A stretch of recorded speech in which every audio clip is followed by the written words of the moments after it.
cue the music that you can't hear.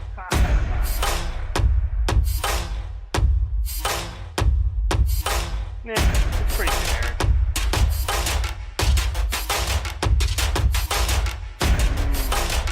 Big tough guy hiding behind music. C2C is live in 5, 4, 6, 5. What's going on, everybody, and welcome to Corner Wrestling Radio, C2C radioshow.com. We're live through C2C radioshow.com and Spreaker.com, and always available in archive mode through all of your favorite podcast providers. I'm Stan Grove. My tag team partners, Rob Hefner. What's going on, man? And of course, Rob, we are joined by the third member of the Triple Threat. That's right. The doctor is in. Whoa, okay. A member. He's. Don't! Awkward. What's up, Brian? Oh, I would never mute you, sir. Nope. It's all live, pal. So Brian was telling us before we started our live rendition here that he's getting ready for a fun weekend. Brian, tell the people what you're doing.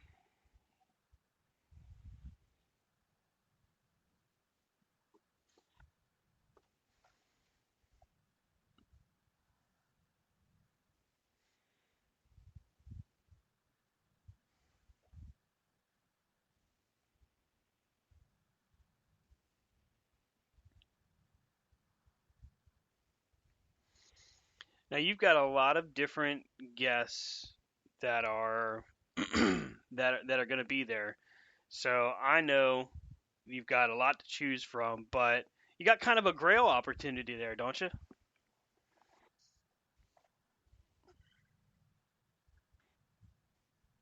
Wow.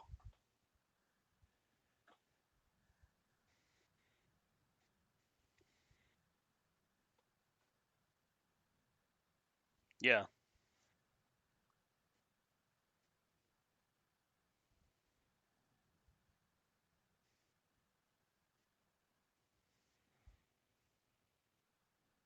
Mhm.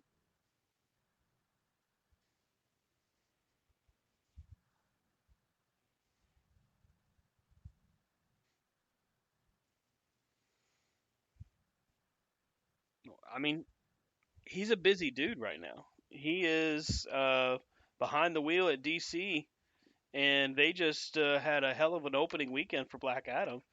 So he's going to have a lot to talk about.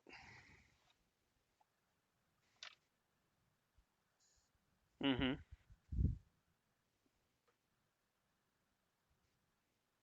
Yeah.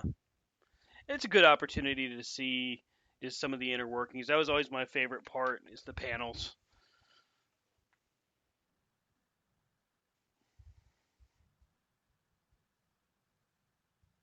Mhm.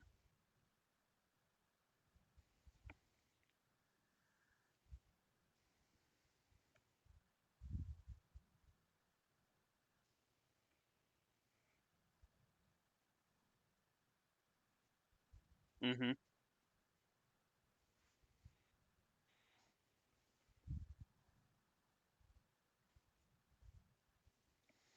And you got a good opportunity there for some spotlight pieces for Vlad Dragul's Fandemonium Emporium.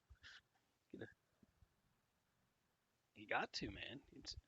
It never dies. It just sits dormant until it's needed.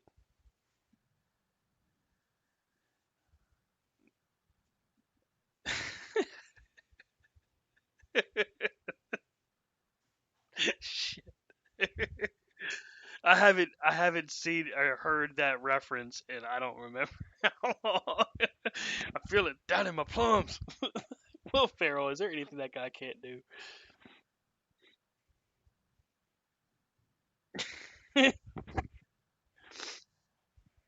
So you got a hell of a weekend getting ready to come up.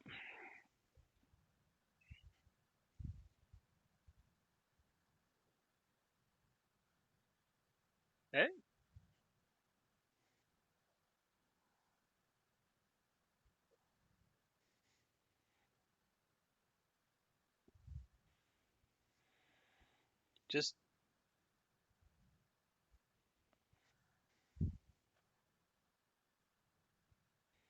yeah, right.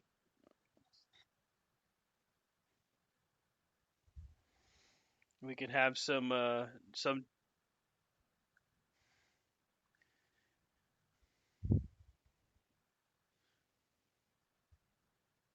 probably both. Yeah,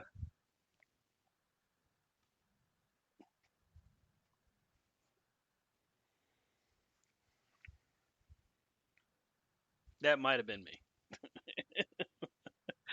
There might have been a credit card that was taken out specifically to have for that convention. Well, it was back when credit wasn't really a thing to me. I wasn't worried. Should have been, but I wasn't.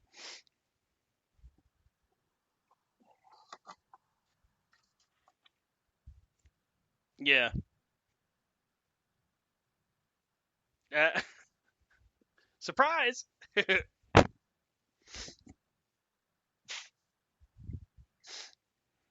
This is a random bill. Never seen this one before.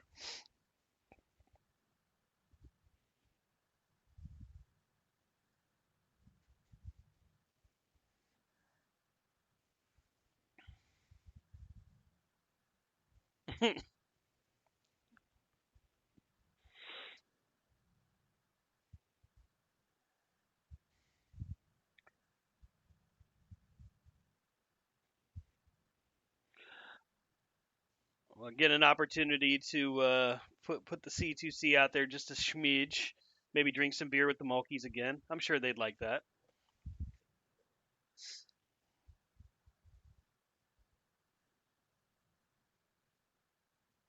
The thing is, you got to have your Bullet Club shirt on so that they could go, "Oh God, it's that same damn shirt."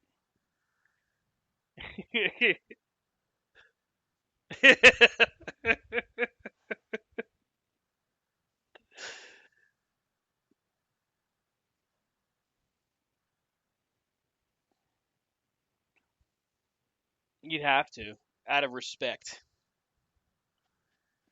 and it won't matter. There'll be that idiot New Japan fan walking around with his authentic, handcrafted shirt, make fun of ours.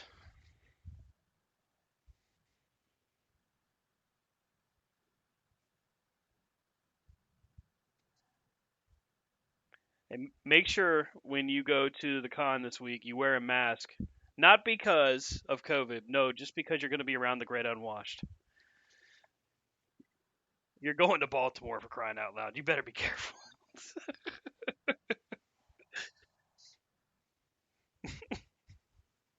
You never know, man. There's some crazy people out there.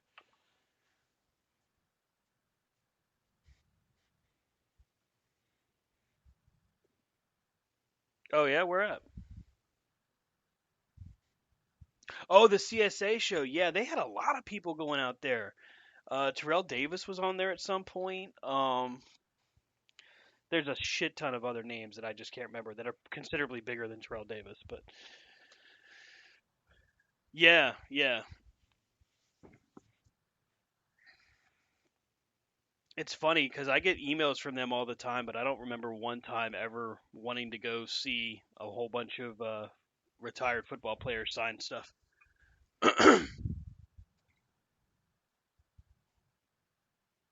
That'd be a cool one. Yeah.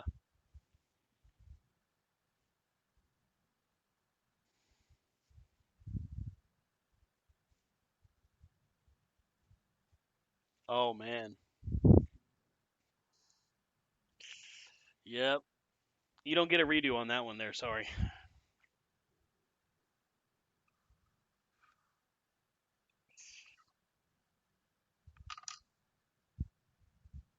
Oh wow.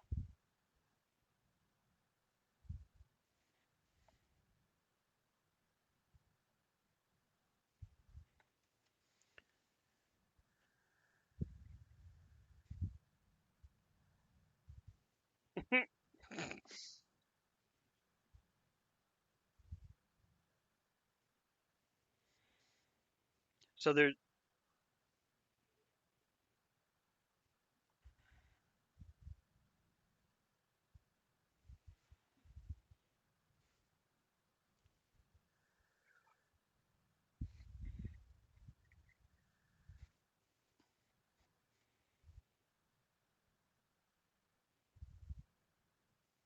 yeah, the cattle line.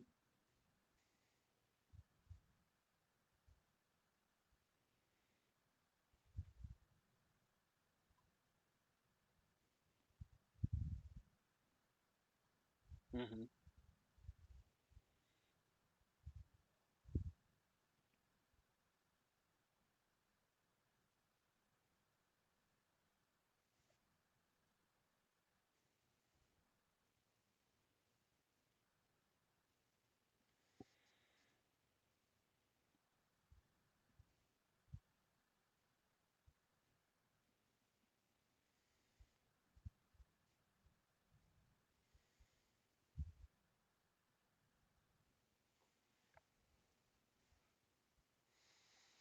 So before we get into our topic, my idea that I had earlier, and we'll disclose just what that is here in a few moments. I wanted to talk about a couple of things. First and foremost, a huge just thank you to our listeners all the way around the world. Returning to Spreaker was something that honestly we had to do because as much as I do like Acast and they gave us great hosting and they're still hosting our archives, they didn't have a live option. Podbean was kind of frustrating and we just weren't making any headway there. But our downloads, guys, have seen a great increase in moving and kind of refreshing everything. For between Acast and Spreaker, we are averaging over 200 downloads a week, which is, I mean, there's no other way to put it. That is stellar, stellar numbers for us to be marching through in our God, guys, this is like our sixth year. Yeah, 6 years in. All right. Well, I wasn't gonna say that, but I mean, if you want to put it out there, I mean, I can't argue with it. Last week's watch along that we did for Tuesday Night Dynamite actually got some nice responses. So it's good to see our live watch alongs still get the attention of others. Um, so we are going to touch on that first, and then we'll dive into um, our topic for this week. Our topic this week is moments that made you feel, moments that made you mad, or moments that made you happy. I asked the guys today, I said, all right, guys, a topic idea.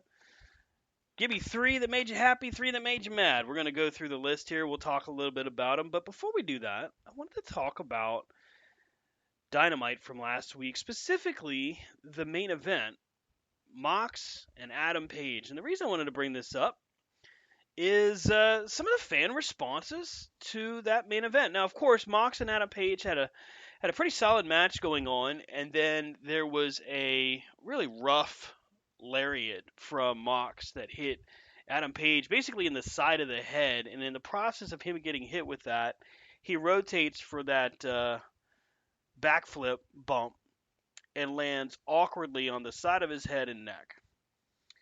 He's out cold. The doctors stop the match. The referee stops the match, and they wheel him out. We later find out that it's a concussion and that he is released from the hospital. And thank God that he's actually okay and will recover. But the reason I wanted to talk about it this week, guys, is fans are saying, not all fans, but some fans are claiming that this is another example of how AEW is not protecting their talent. And before you ask the initial question, because I can hear Brian get ready to say it, give me another example of when.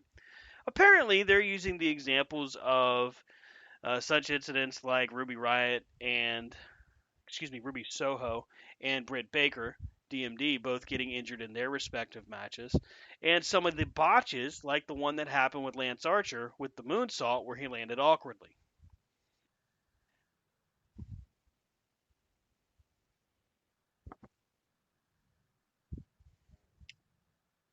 Go for it. Okay, good one. Okay, another good one. Very good ones, and I like where you're headed with that. So we'll lead with you because you've got some good examples there. Brian fans are pissed. They're saying Tony Khan's not protecting his talent. You bring up two examples of WWE with, and at the time of both of those injuries, Triple H and Vince McMahon at the helm together. So you can't necessarily say it's a Vince thing. What do you think? Hmm.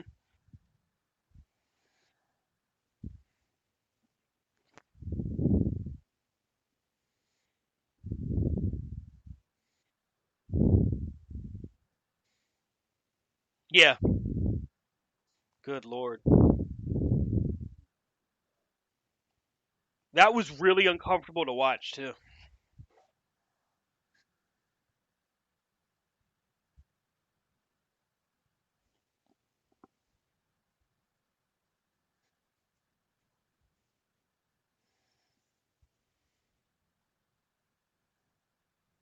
Hmm.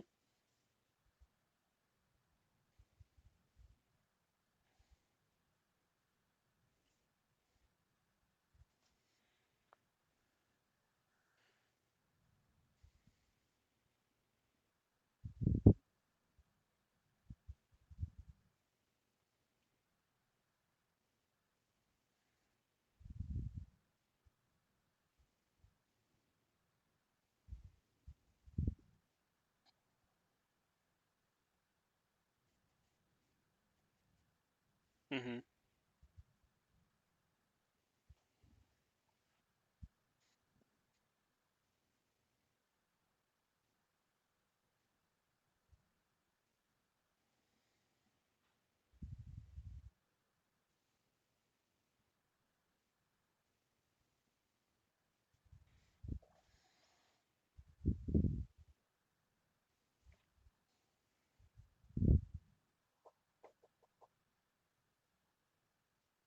Hmm.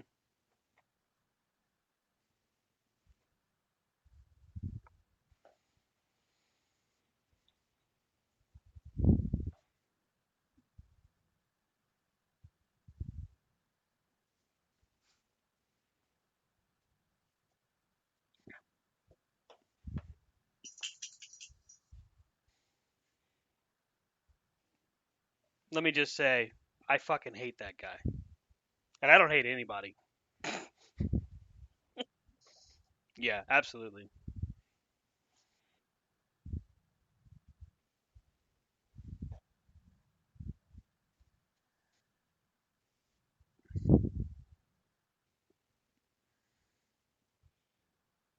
Hmm.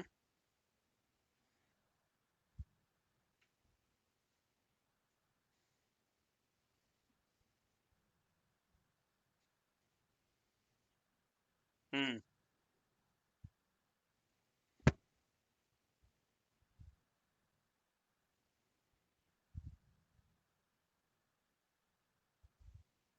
Oh, and if you didn't see it, don't worry. There were 50,000 freaking replays.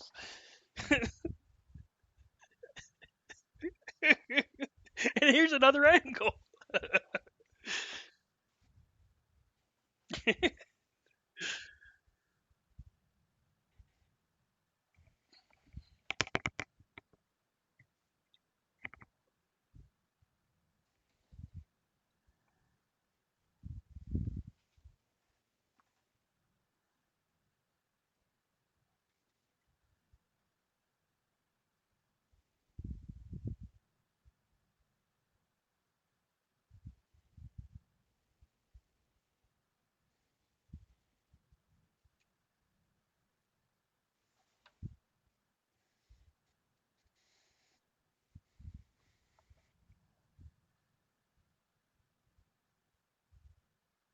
Hmm.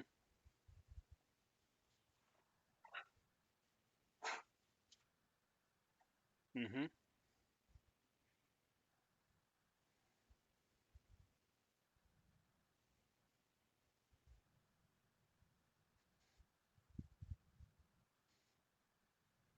And Brett never forgave him. He's forgotten everything else, but not that.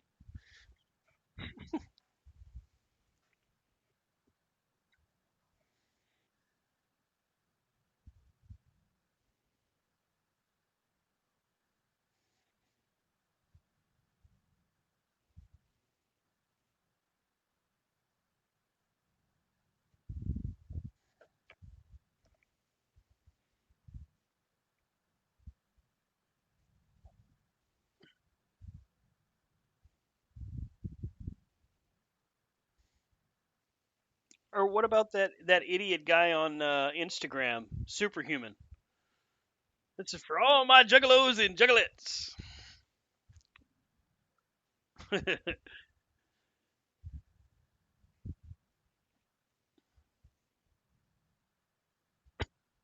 Yeah.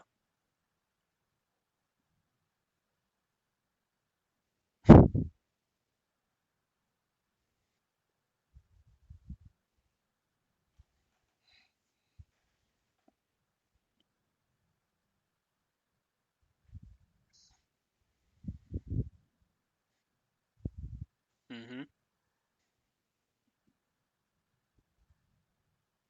Mhm.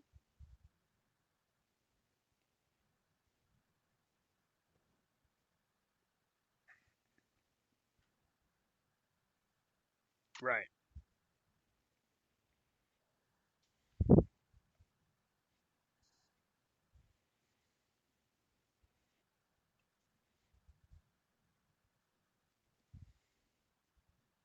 Right. Right.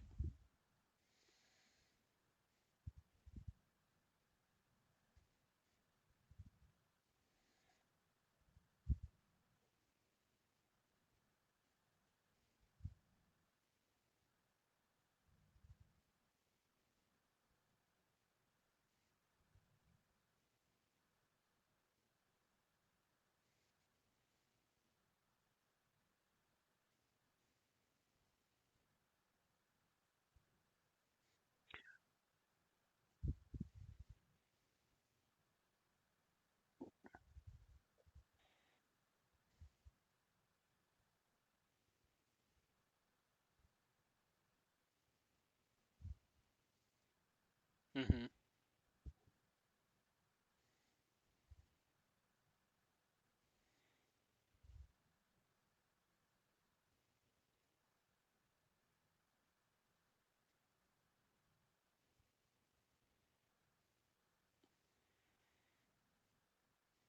Well, and here's the thing. There's I don't know if you guys are both on TikTok. I know you've sent clips back and forth, Brian, but there's this video that's going around all of these different botches that have happened in AEW. It's very convenient. It's one of those situations where you can clearly see that this guy just scoured YouTube to find every clip he could find and pieced them together with this like I don't know, crazy music from like How to Make a Murderer or whatever, Making a Murderer. It's just really eerie music.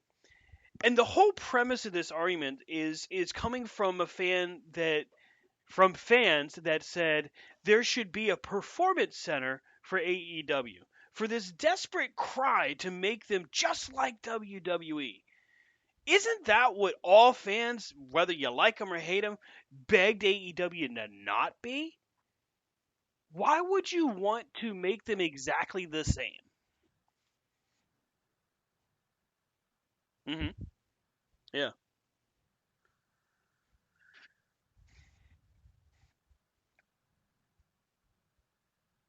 Hmm. Tons of them. Yep.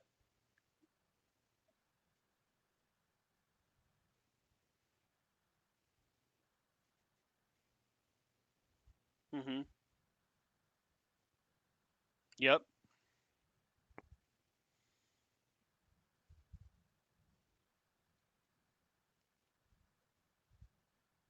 Right. Right.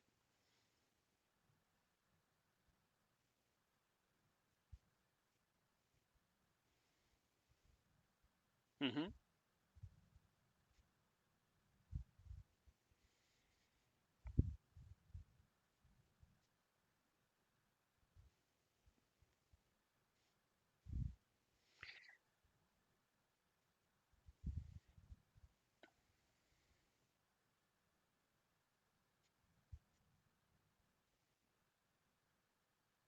Hmm.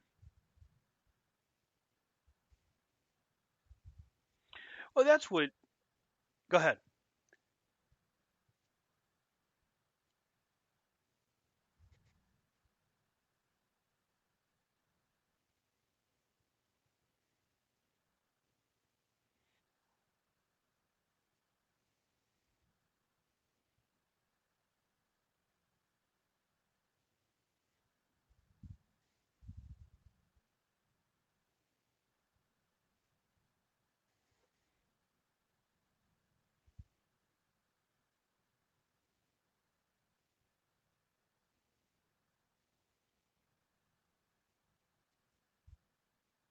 Right.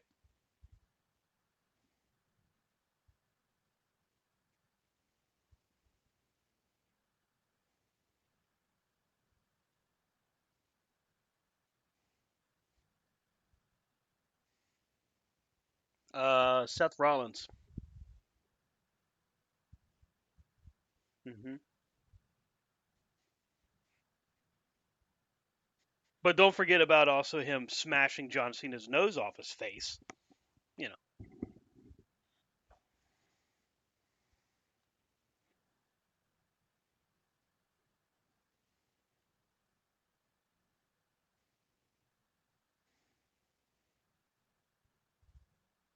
Hmm.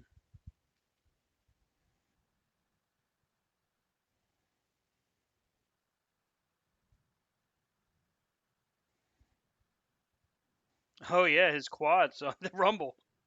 Yeah.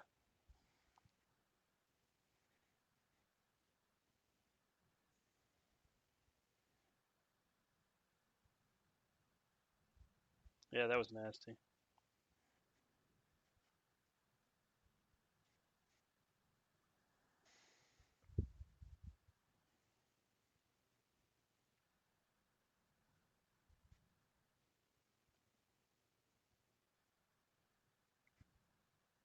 Hmm.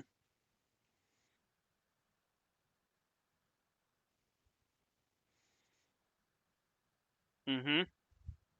Yep. Takes the drop toe hold to the rope, hits his esophagus, and paralyzes himself basically, and has a heart attack right there in the middle of the ring.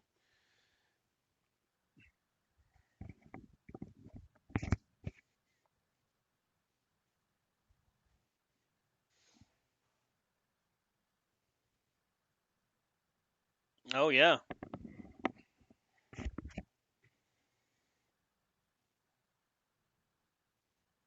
Hmm.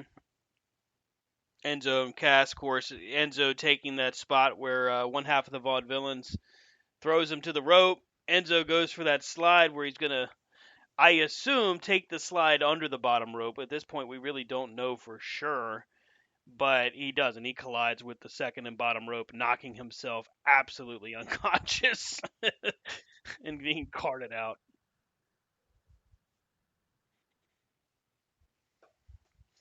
It just feels like,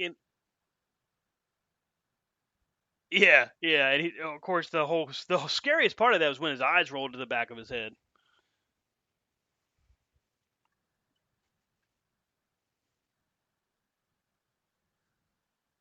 Yeah.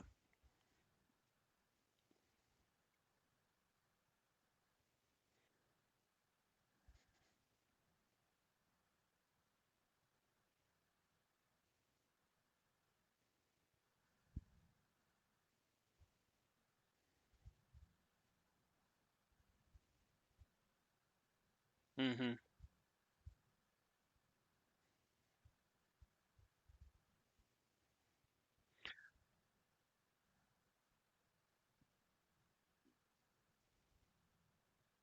Well, and look at AEW as an example. How many people in AEW's roster is out hurt right now?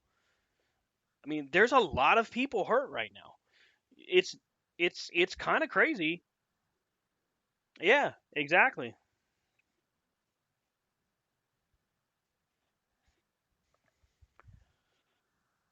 Hmm.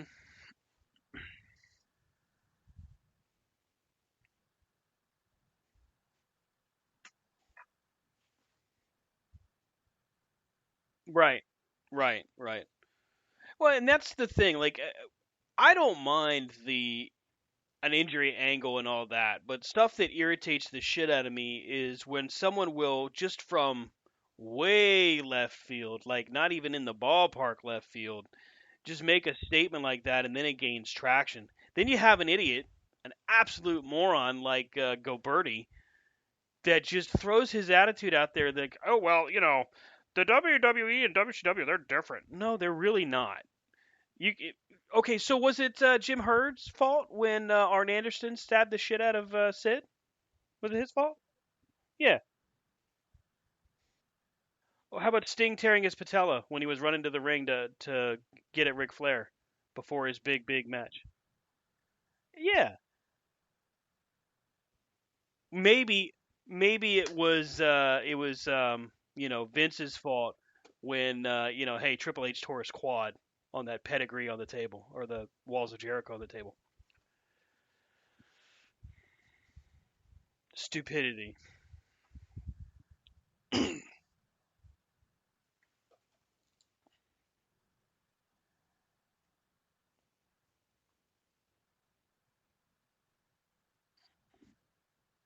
He's so desperate for attention. Conan had a career, man. Conan has a legacy that's going to span long after he's gone. The Disco Inferno lasted 4 years. That's a presidency. That's a, you know what I mean? That's what some TV shows last. And then it's gone, and never to be seen again unless you might make it into syndication.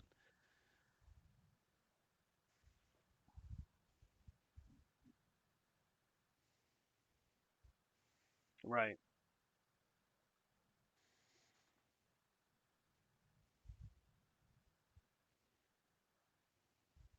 Was he relevant?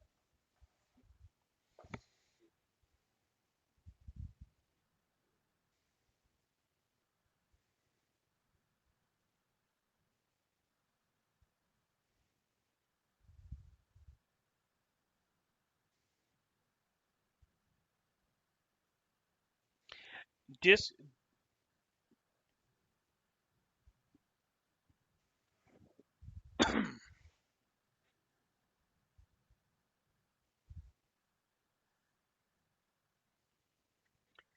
Disco was our truth before being our truth was cool.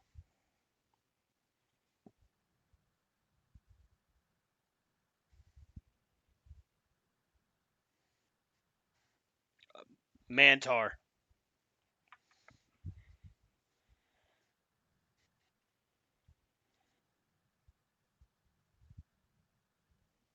Right.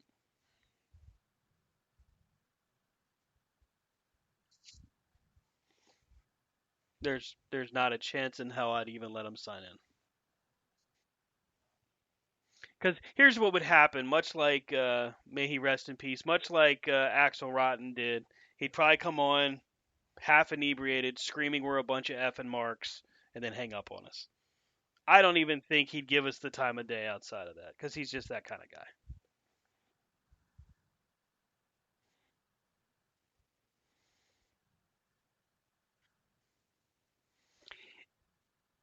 At least Vince Russo, right, right.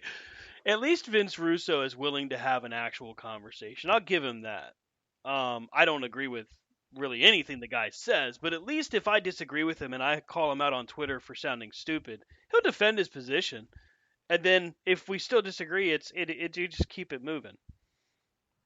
I mean, I respect the hell out of that because here's a guy that, I mean, God, everybody makes fun of him, but his cup of coffee in the big time was was about the same length as Disco's, and he's willing to look at it for what it was. I think so. I mean, he's making money. He's working people, and he's trying to piss people off like he always did. But he also doesn't take himself so seriously to the point where he's willing to verbally set himself on fire. Yeah.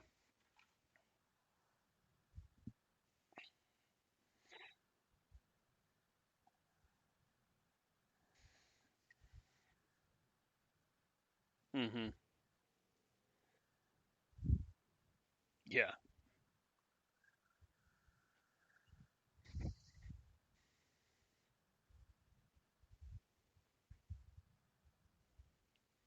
Well, he wrote it. That's the thing. He was writing and performing those pieces with his talent. Like he was at least partially responsible for what was happening versus disco dancing in disco pants.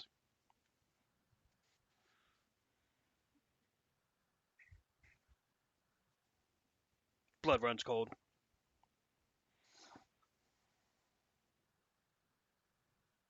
Ooh, Lasertron had the thing on his wrist and everything. He could press the buttons.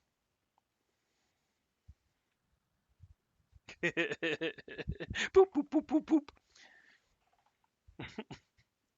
It always amazes me when fans try so hard to like point out things that just aren't there. There's just so many tinfoil hat theories out there. It's alarming. How we have a guy that does it in our chat.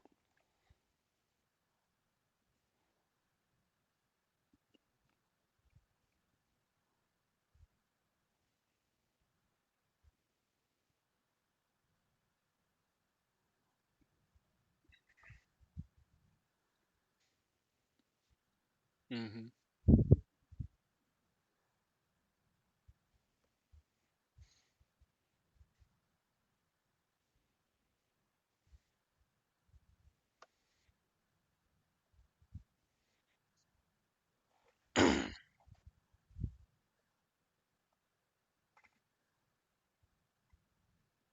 Right.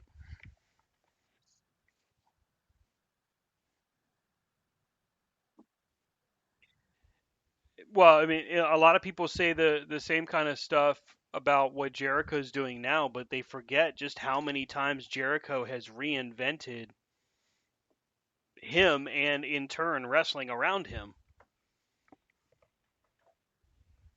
I mean, it's insane.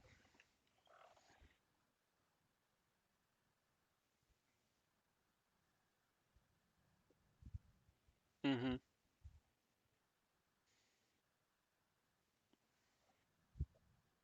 Right.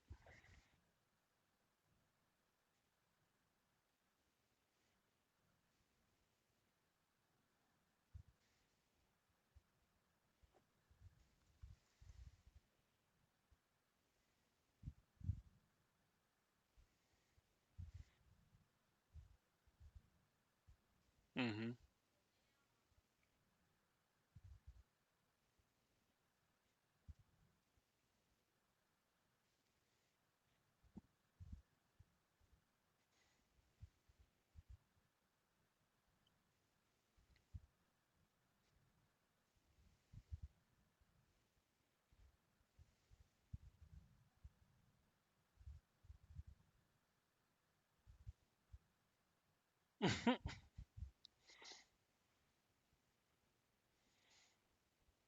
I agree.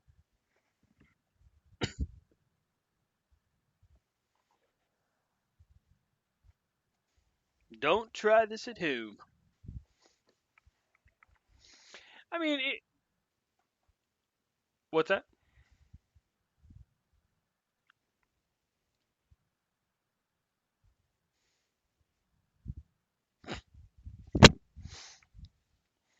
I mean, these I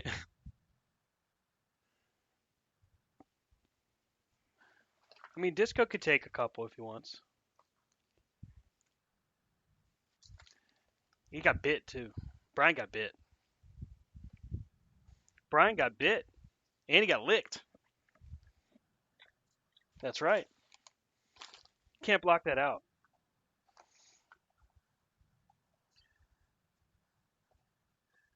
That's right. Brian didn't blame the Woodies. He didn't say, "Ah, it's y'all's fault. I got attacked." Although I think he might have if he had gotten the opportunity.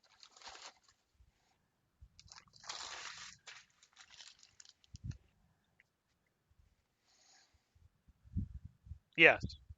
There's been well, Brian's had a lot of chair shots. It's okay. We're all right. We survived. We're okay.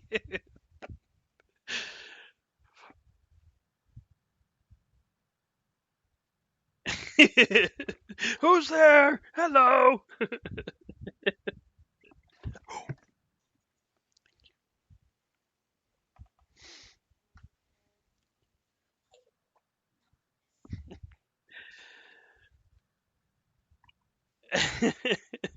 He's got to block it out. It's one of those sore subjects.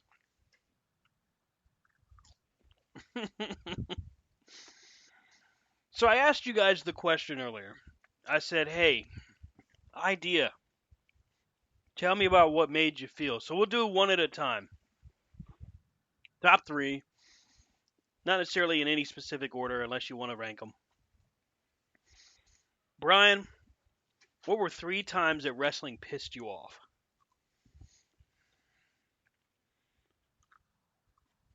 Yep,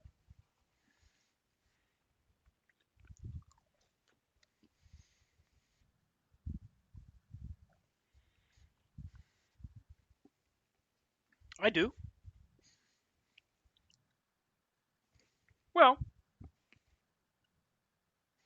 Well, I don't. That's why I said it doesn't have to be any specific order, because I think it's difficult to start going, man, this made me the most mad ever, that kind of thing.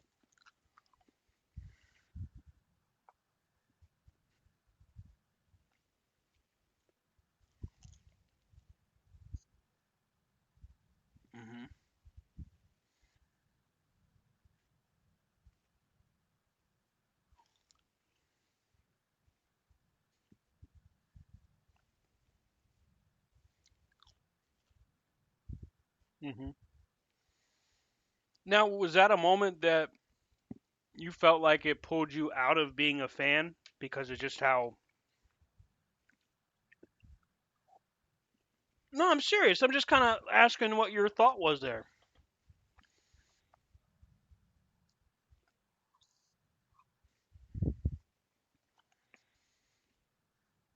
Yeah, isn't it crazy? It's been that long.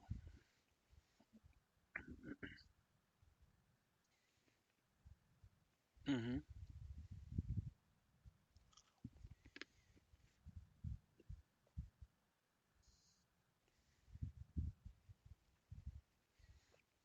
What about when you're in your early days as a fan?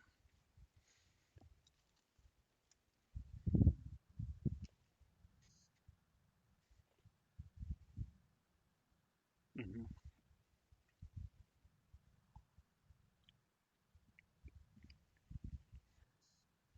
And that was because of how you grew up, right? Because of the talent that you were around back in the day.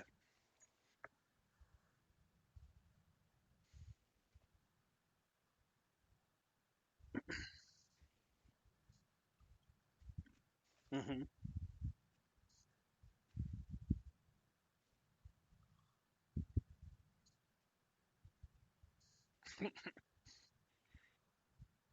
Uncle Ivan.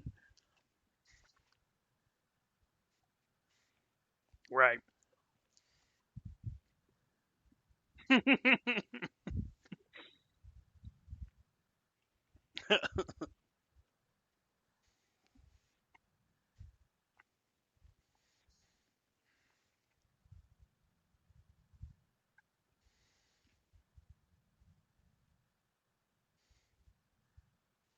Okay. When we come back to you, be ready with one that made you like over the moon excited or happy. Okay. All right, Rob. Talk to me about times wrestling pissed you off.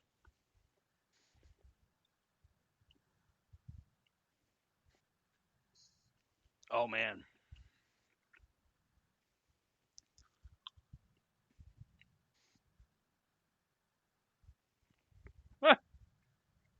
Wait, you wrote a letter to him too?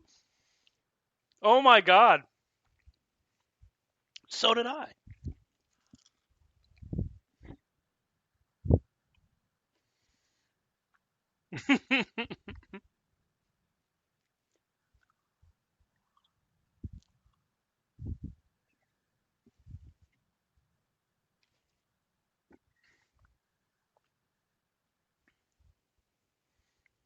Oh wow.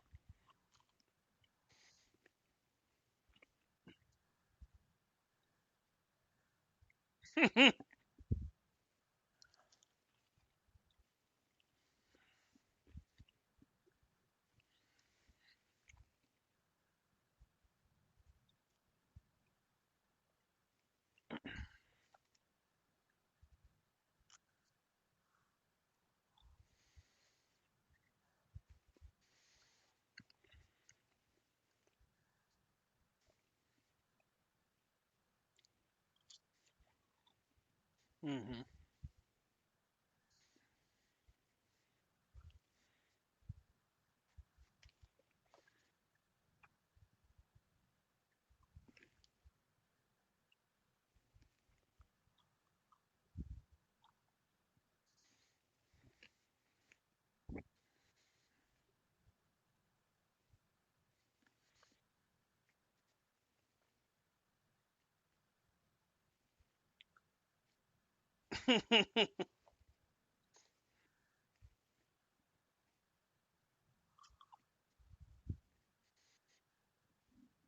Yeah.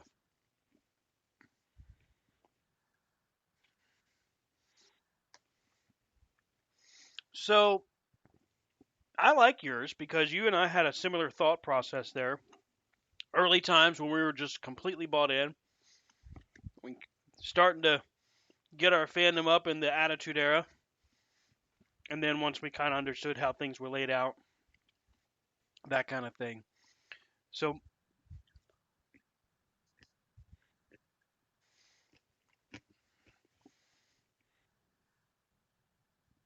hmm, you don't remember the write your cards and letters thingy? I wrote him a letter.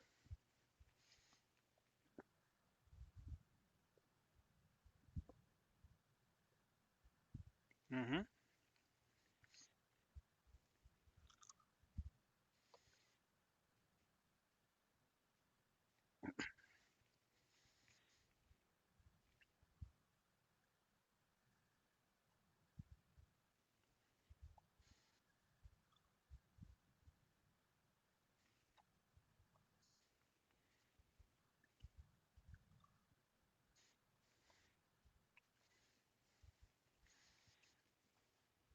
I got a postcard with a stamped Hulk Hogan autograph on it.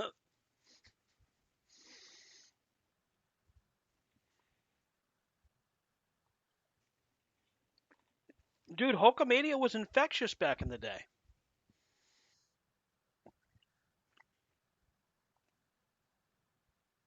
Yeah, right. That's right.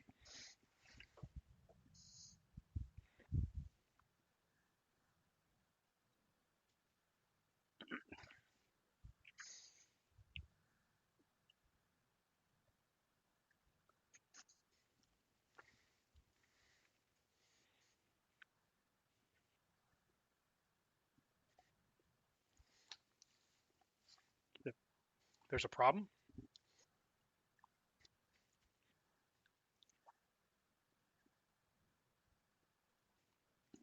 What else is new? We know.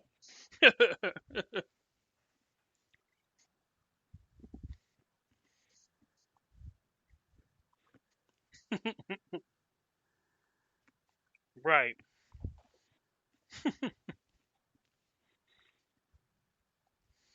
So I gotta agree with Rob. The Hogan thing, it did make me mad. It made me sad for Hulk Hogan. But I think the thing that made me the angriest was when my favorite tag team broke up. Yep, I am a huge Rockers Mark from way back. When they broke up, I was so pissed. I'm like, what the hell are they gonna do with these two guys? They can't go singles. They're not gonna find anything for them to do. I was angry mad. When Janetti jumped through the window to get away from Sean, that was it. I feel bad for Janetti.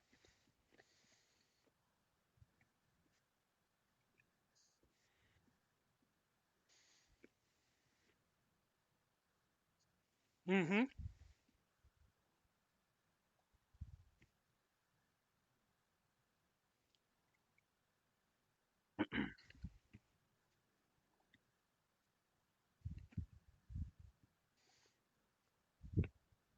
Hmm.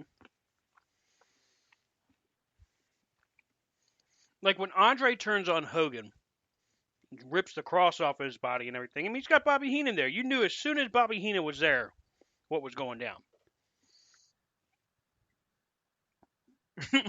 When the Rockers break up, there's no like hint to that. They're just like they shake hands, they hug. You're like, oh, cool. Nope.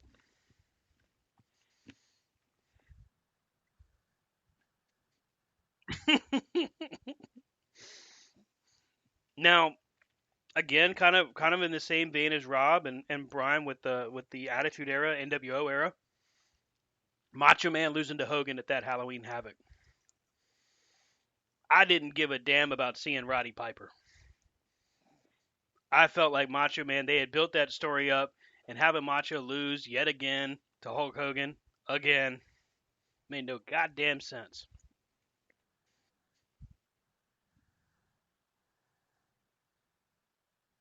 That's true.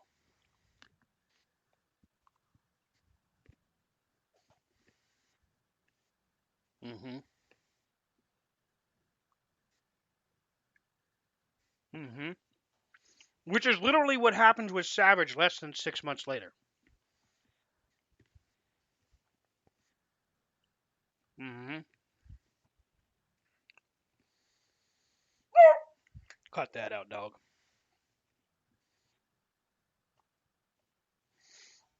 And then the time I can remember being the angriest in a more recent setting was when Roman Reigns won the Royal Rumble instead of Daniel Bryan.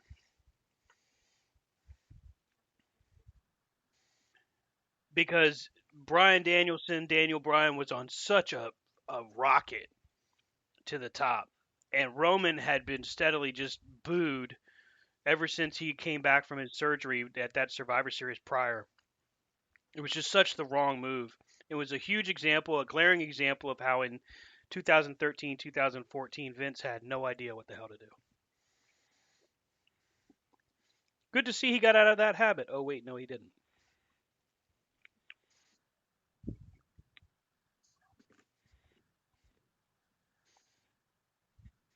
Hmm.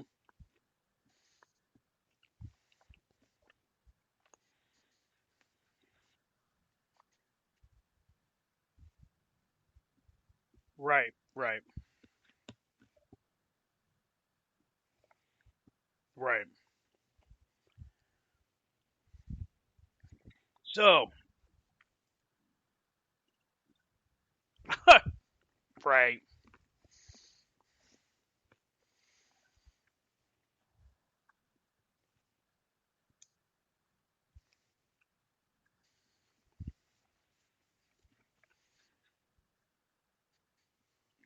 Hacksaw won the first one. Hmm.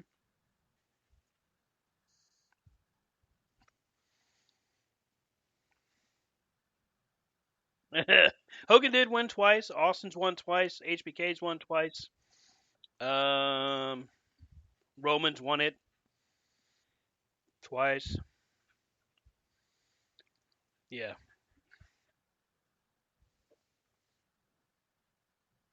Yep. Flair Flair was at 3. Yep. Michaels won it at 1. Benoit won it at 1. Ray won it at 2.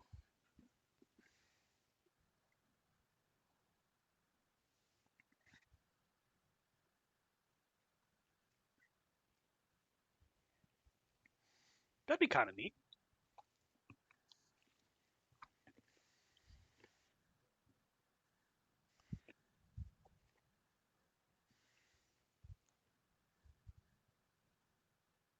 Hmm. Now, I did ask my wife what were her 3 because Brian asked, "Hey, do you run this by anybody?" I did ask her. That's so funny. On her list, Shayna losing to Becky.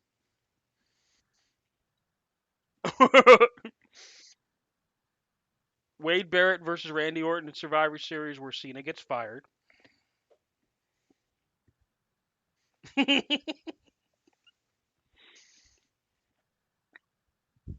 That is Survivor Series 2010, where it's seen as a special guest referee, and um, if he screws Wade Barrett, then oh look, Sal Renaro is on Raw. If he screws Wade Barrett, he gets fired.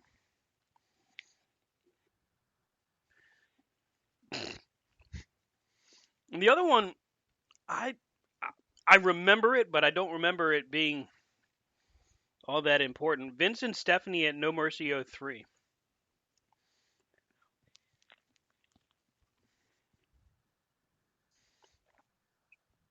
So Vince beats her at No Mercy '03, but it's only after Brock Lesnar comes down and basically chokes her out.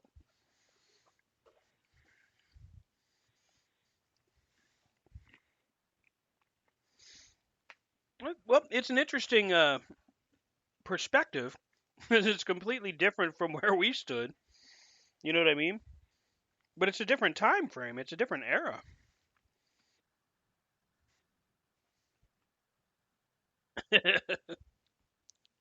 So let's switch it up. What about the times where they got it right, even if they weren't trying to get it right? Brian, when they make you happy? Hmm.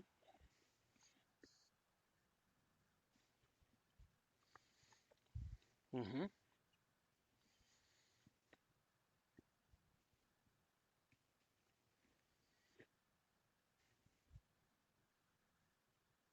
Yep.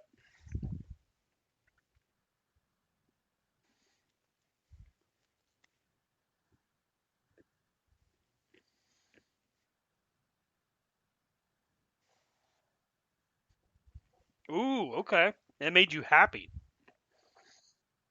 Jesus.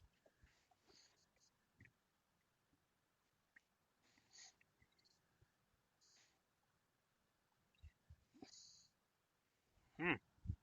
So what you're saying is rock and roll needed to die.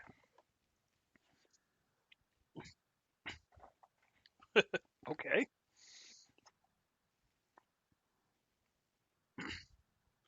That that just got a little morbid, but okay.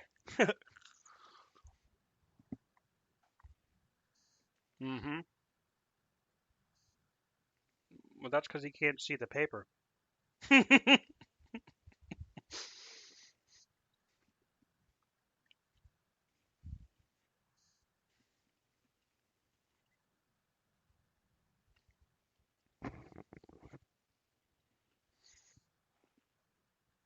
You were happy when that happened. That's true. He is right on that.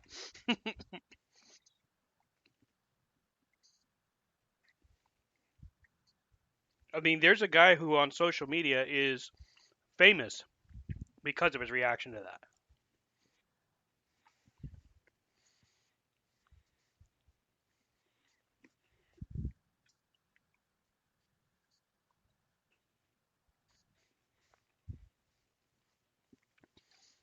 Hmm. All right, Rob. Maybe you can help bring us out of the doldrums here. Three times that it made you happy.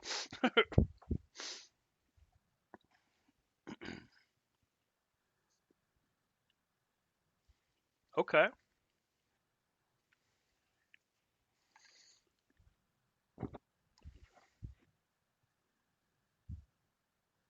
Hmm.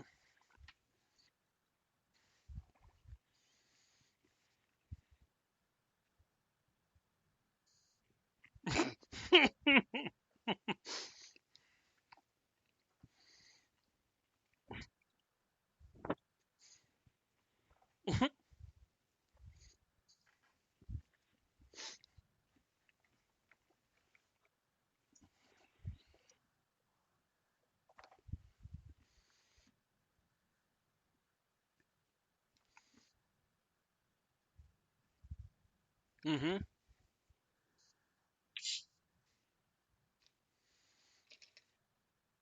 Right.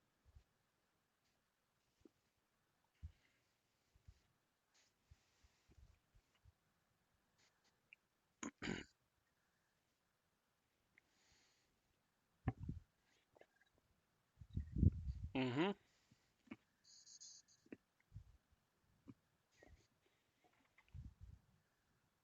Mhm.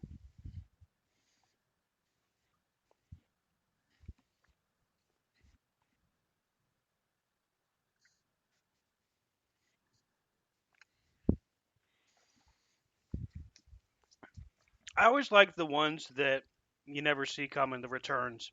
Those are cool, especially at the Rumble. That's why the surprises are so cool. It's why it's one of my favorite events.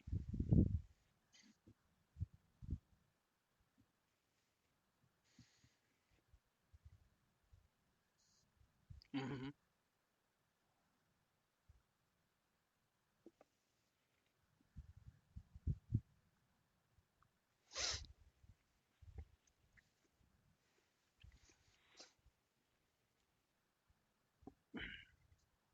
Okay, go for it.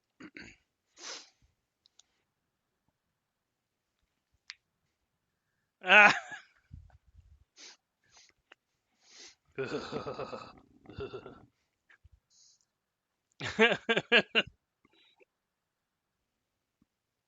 Showster. Mike says it differently. I believe Mike told us the story.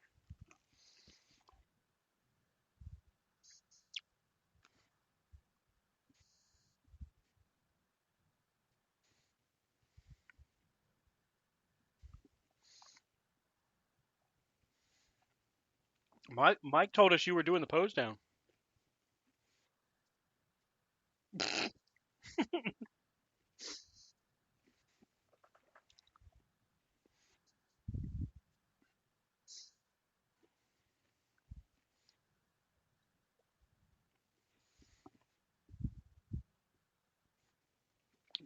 Damn. You just told Hulk Hogan to suck it.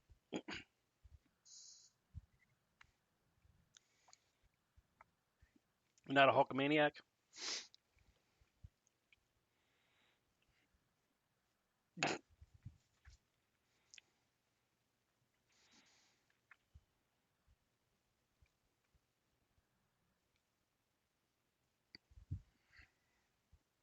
So let's see here. I gotta pull my list up here.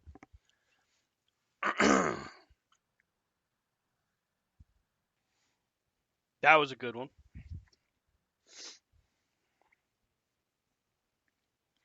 That one was like that feeling of they finally did it right.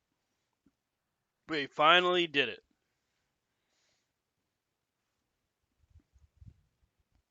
Here's what I have. 1990, Sting beats Ric Flair for the world title. That hmm?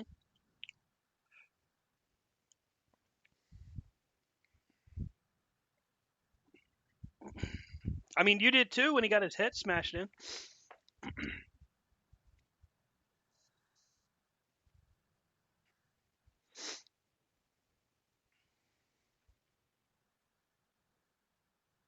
It's just business. It's just business. I Sting was the guy that Sting and the Steiners were the people that drew me in to the NWA and WCW. That was how I got really introduced to it. So I remember watching that Clash of the Champions where Sting got beat up by the Horsemen, which I mean, even at that age, I remember feeling like he's not gonna last in the Horsemen. I mean, you just knew. You just knew that his friendship with Ric Flair wasn't gonna be very long. But even still, I remember that being like one of the first WCW events I ever ordered, actually, and that was really cool. Because I remember all his buddies were surrounding the ring and everything, and carrying him on their shoulders. It was like the first time I remember actually seeing anything like that in wrestling.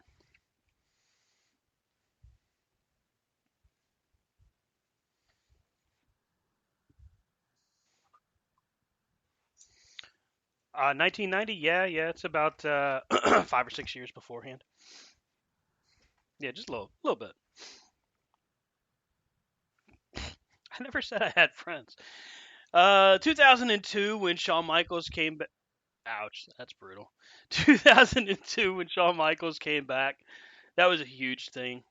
I remember really being like bummed out when he retired because he retired in such a crappy way. Like nobody liked him. He was hated backstage. He had the worst reputation. And I remember that was like the early days of like Meltzer breaking news and all that stuff, and it was so messy. And you feel bad for the guy because like that's just not how you want to go out. And he was able to come back and have, damn, I mean, what year did he retire officially? 2010. Pretty awesome thing to be able to do. And plus his return match at SummerSlam that year was great. And my last, what's that? SummerSlam 2002, Triple H.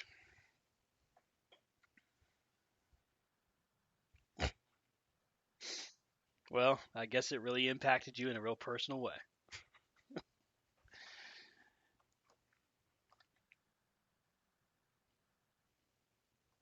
Absolutely.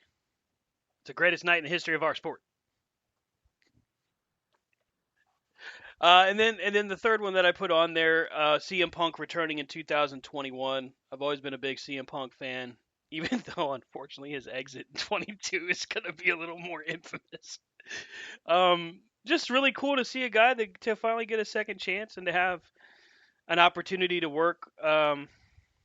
What I had hoped for would be a lot longer, but pretty cool to see it in just the moment itself, the fans, the cult of personality, the rumor of it, worst kept secret in wrestling kind of thing. It's just very very cool. Um, but that's what I got. Those are mine.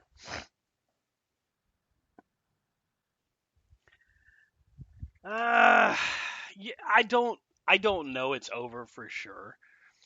Um, but there's been a lot of activity on a buyout for his contract apparently, and supposedly there. I don't know if there's any truth to it, but there's a rumor going around that he had told somebody that he was done.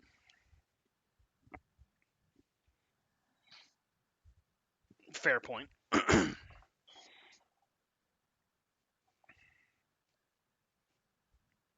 Hmm.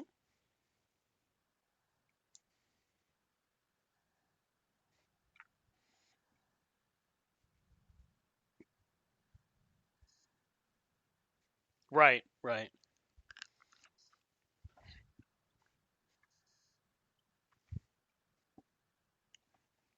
That came from our pal TK himself.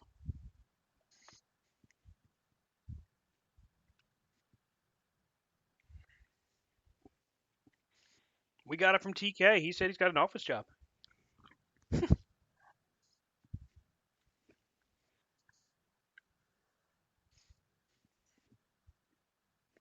Hmm.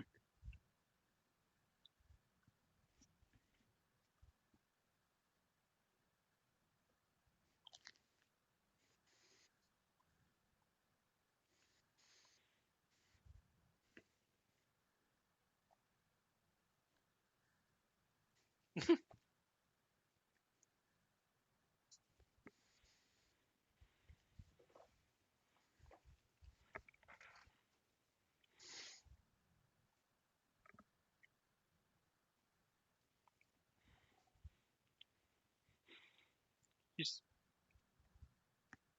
hmm.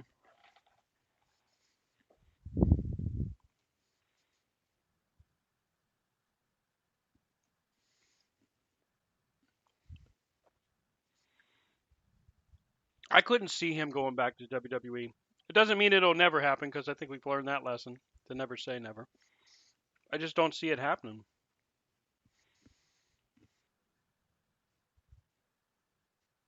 Hmm.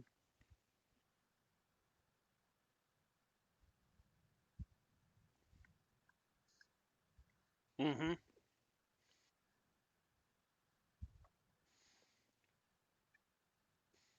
What? Ice cream bars? I want ice cream bars.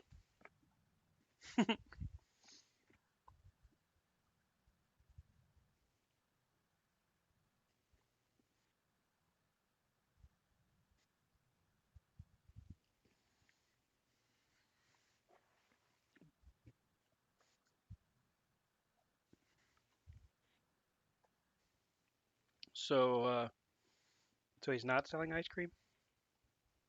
Damn it! Damn it! Toying people's emotions and their appetites. Screw you guys! Here's my ice cream. He's gonna retire and sell ice cream for the rest of his life.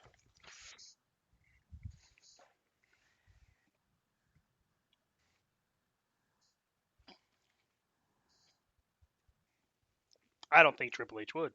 I think Triple H looks at him as more of a liability.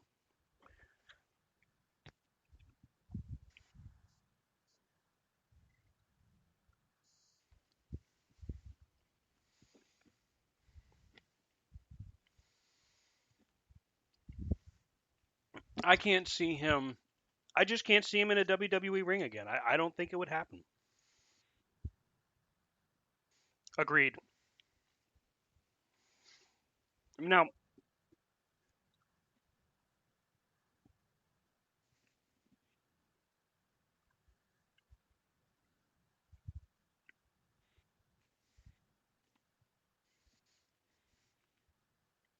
hmm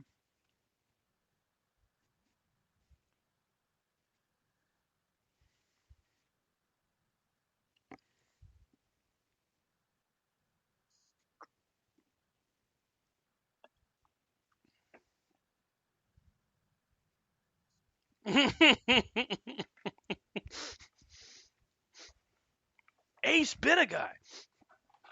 That's the only thing I'm going to say from now on about Brawl Out. Ace bit a guy.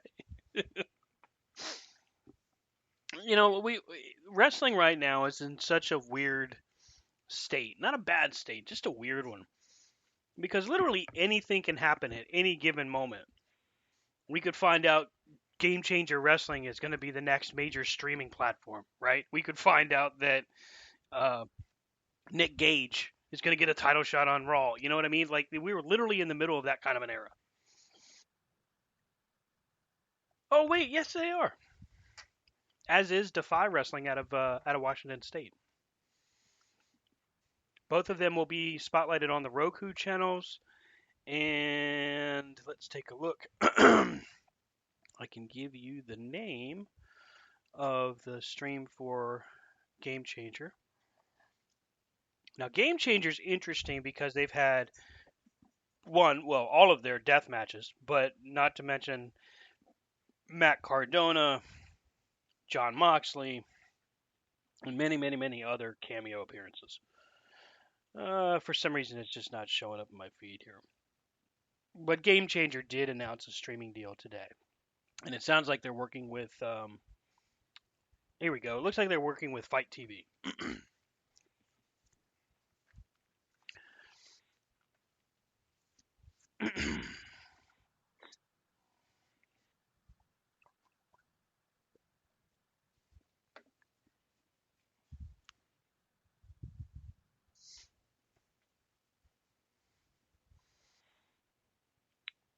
AEW was going to let Billy Gunn show up last Monday, Brian, for the DX 25th anniversary. But WWE refused to acknowledge that Billy Gunn worked at AEW. So he pulled him from the appearance. What do you think? Good, bad? What do you think?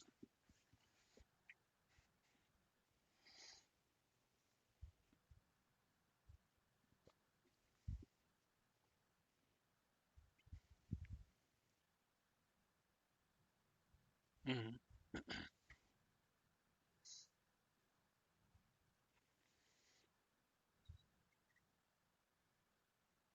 Mm-hmm.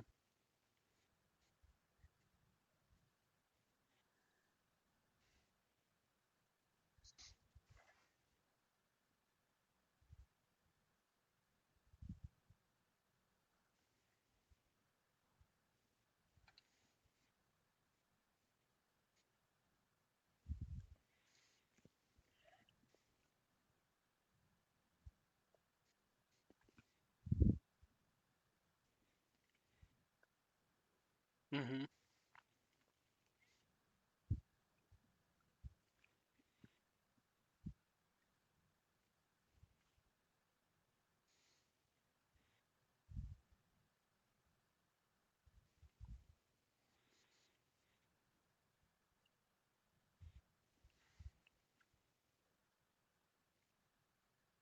That would have been awesome.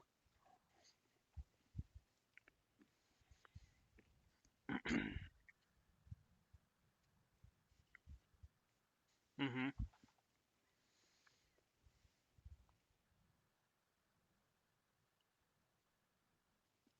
they did not say AEW by name with Cody, but they did say he had made a huge name for himself working in other places. I think that's about as close as you'd get with that.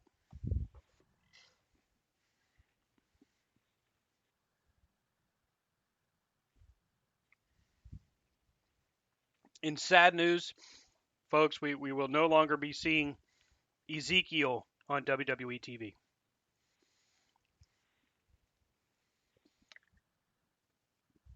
No, Ezekiel was released from WWE.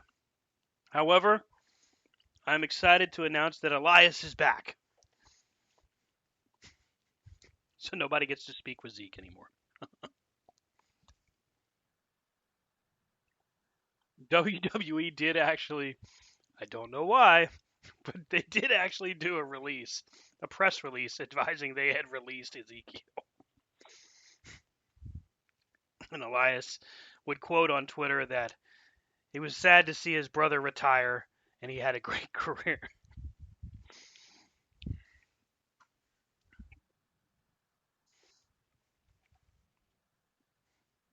It was one of those gimmicks where it was so dumb it was funny because literally everybody bought in except Kevin Owens. No, that's not Elias. It's Ezekiel. What are you talking about? That was the best part of it because Kevin Owens would be like, "No, you're lying. That's not him. That's really Elias." It was funny, but it died.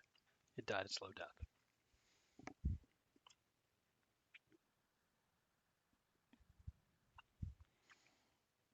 I thought it was funny. I wouldn't necessarily say he's like the second coming or anything. Let's not go too far.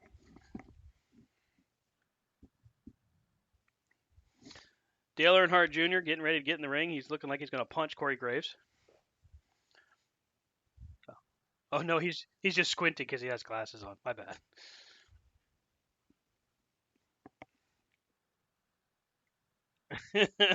Don't do it,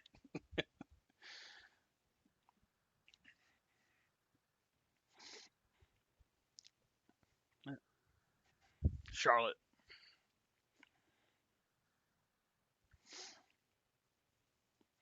Uh, let's see. One thing I did want to touch on was wanted to send out some thoughts, condolences, and prayers to Kevin Nash and his family. Um, Found out last Friday, I think it was last Friday, that Kevin Nash's son Tristan had passed away from apparent heart attack. Uh, it's just absolutely awful news. I listened to Nash's Click This podcast today, where he was kind of talking about just some of the things that they had been working on together, and it was just sad to hear about. And here's to hoping that they have find some healing in time, I guess. I know that sounds bad, but I don't know that there's another way of saying how sad it is. That's kind of all I can really say.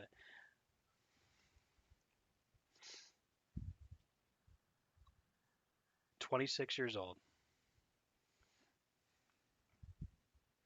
That's just that's too damn young, especially for a heart attack. I'm just gonna say all the things that Brian says. Is that okay?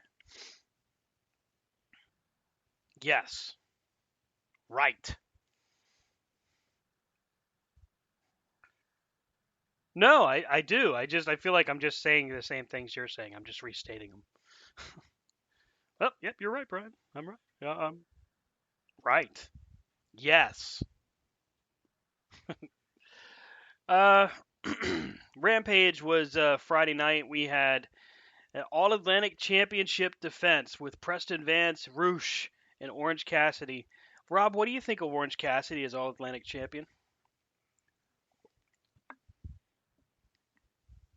Ooh, not excited. Okay, why is that?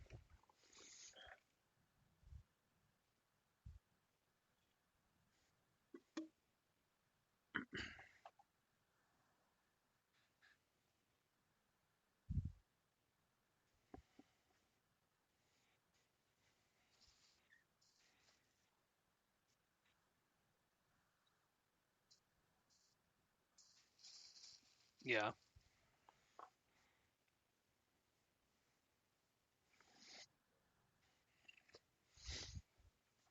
Brian, same question. What do you think of Orange Cassidy as champion? Oh no, that's my gimmick. Get your own. Damn it. It's gimmick infringement. Who's a really good wrestling lawyer I can call? Wow. Nobody has one? Nobody knows one? You guys are awful. Stokely Hathaway, I'm sure he knows somebody. He's part of the firm after all. In other news, Corner to Corner suffered a horrible death as they went down in flames with my jokes.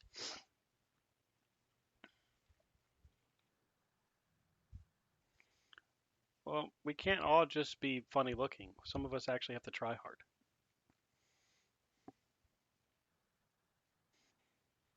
Damn. Nobody likes you, Rob. Shut up, Rob.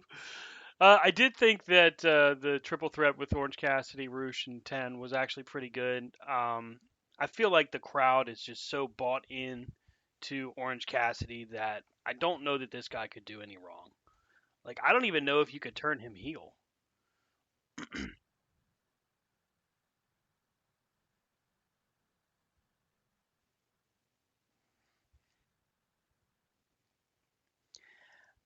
I think I think what's going to happen here is now he's like Roosh has gotten in his head, and they're basically just continuing the whole Andrade angle. Only Roosh is now the guy in charge.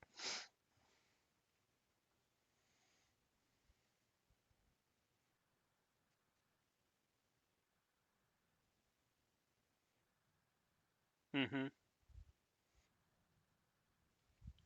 Roosh and Andrade, yeah, yeah. What you said. Damn it.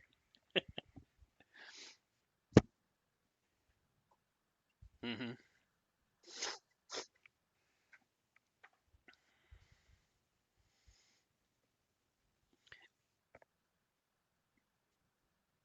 Well, I mean, the whole thing has been snake bit from the beginning.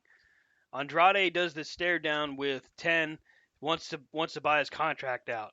That segment actually went down in ratings. People just turned it off. 2 weeks later, Andrade's again backstage on Rampage trying to get into Ten's head, and then the following Wednesday on Dynamite. Well, no, not on Dynamite, but before Dynamite, Andrade decides to throw punches at Sammy Guevara, thus being taken off TV. I mean, the angle just should have, to me, it should have just stopped right there. But who knows? Nobody really knows what Preston Vance's uh, potential is really where it would stop. So the idea that he could be in I assume it's still called the AFO. Um, it, the idea that he could be involved in that could be a good positive for him. I mean, clearly Brody Lee and other people backstage at AEW felt that he had something to offer. He has a presence to him. I don't know that I've ever heard him talk, so I don't know if he can really cut a promo, but he's definitely has a following. Could be something big.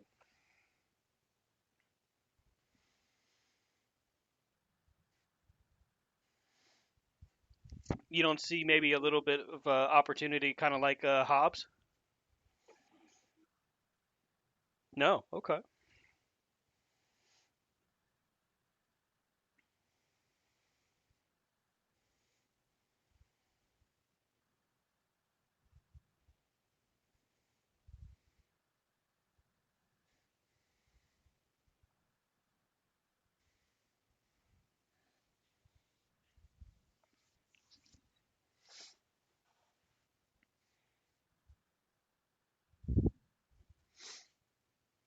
Well, maybe that's the thing. Maybe the first thing they do is they strip the mask off of him and force him to try his hand at something else. Oh, wow. That would be funny if they changed his number. You're no longer 10. You are now 11. Ha ha ha. Like, I just don't know if that would really go over very well.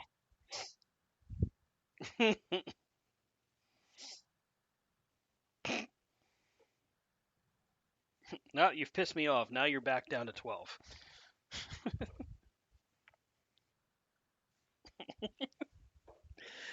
Do you think that the Dark Order is done, guys? Like, do you think that the Dark Order has kind of run its course? Or do you think that there's more to the story?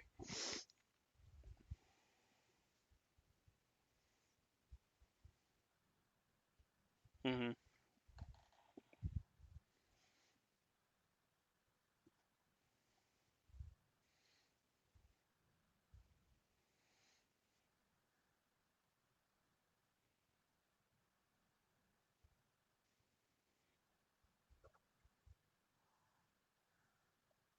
Mm-hmm.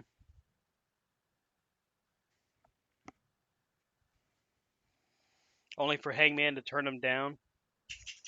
Only for Hangman to turn him down? Mm-hmm.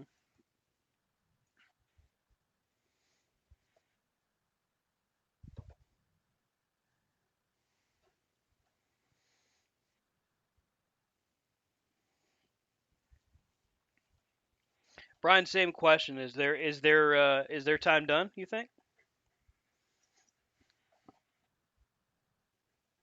Now, damn it, that's twice. One more time, that's three strikes, you're out. That's right, three strikes.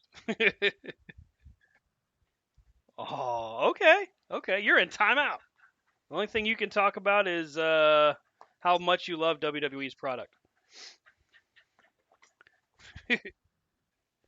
Gotta have nuts to talk about these nuts. You wish. You and your homoerotic tendencies. What? What? Holy shit. Okay, you win. I've never heard that before. Jesus. Uh, right. You hear that loud click? That's the sound of thousands of people turning their computers off.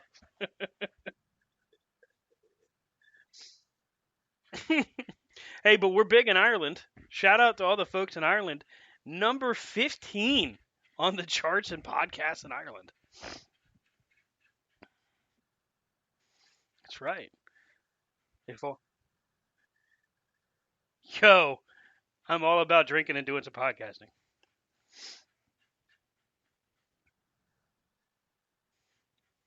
What did you say? No.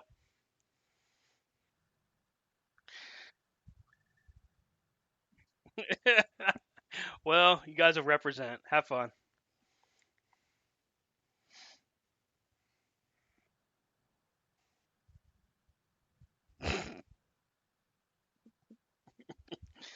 But, but it's 3 p.m. Well, we're still drinking.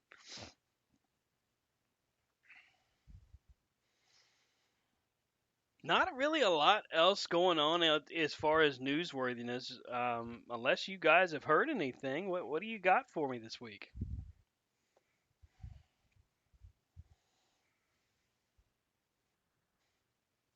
All right.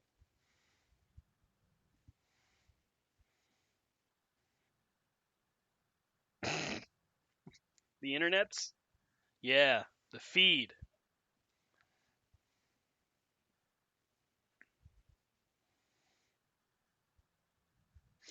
Yeah, that's a big negative.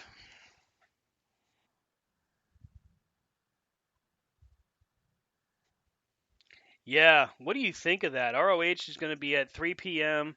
NXT will probably be at 7 o'clock, 8 o'clock.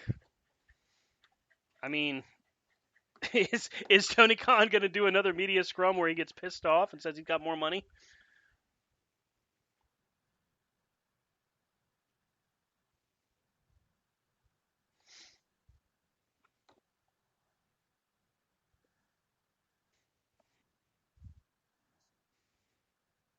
Yeah, I don't know if you saw any of Halloween Havoc, but it was yeah, it was bad.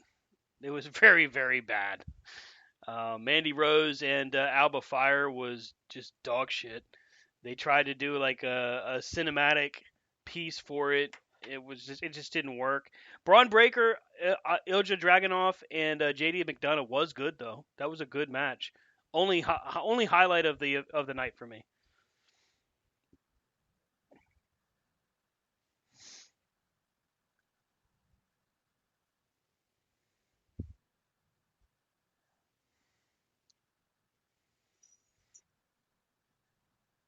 Yeah, I don't understand how she even got involved. I know they were desperate to get attention to the show, so they threw as many names as they possibly could this past Tuesday.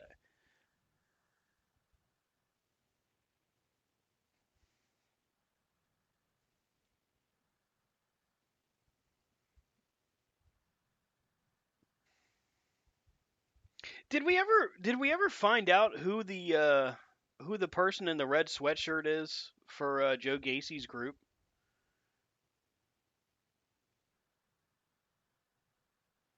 Okay. So if they had, you probably wouldn't have even like, I don't know, somebody in a sweatshirt. What the hell?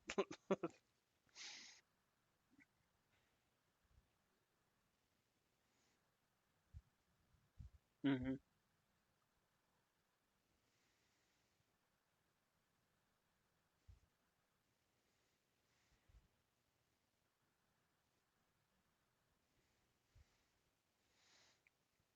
It's hard to get behind, especially when they can't seem to figure out what they want to do, and people are. I don't know if you saw the imagery, but people have been making fun of Tony Khan for being Booker of the Year by Dave Meltzer, but people actually made images of Shawn Michaels being awarded Worst Booker of the Year.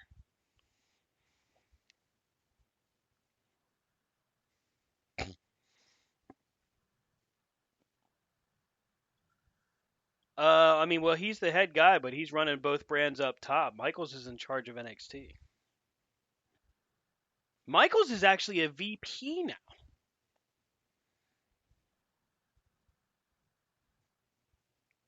There's no nepotism. He earned it.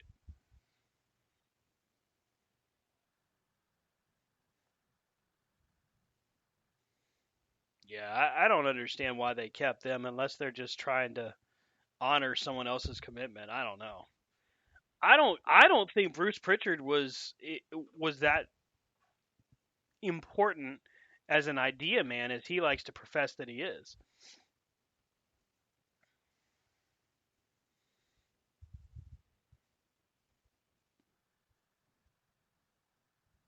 Right, exactly. He was the joked about yes man for Vince McMahon next to Patterson and Briscoe.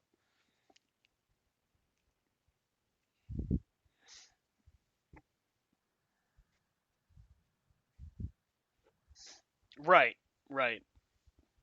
I wonder sometimes if Bruce Pritchard was like, "No, you're not putting me on TV. I'm not getting involved in that."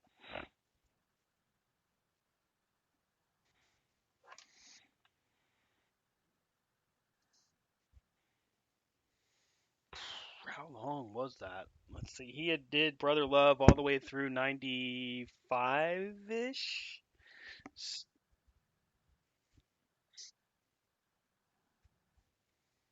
Yep, and he also did the gimmick battle royal at WrestleMania as Brother Love, which is weird because Brother Love never wrestled.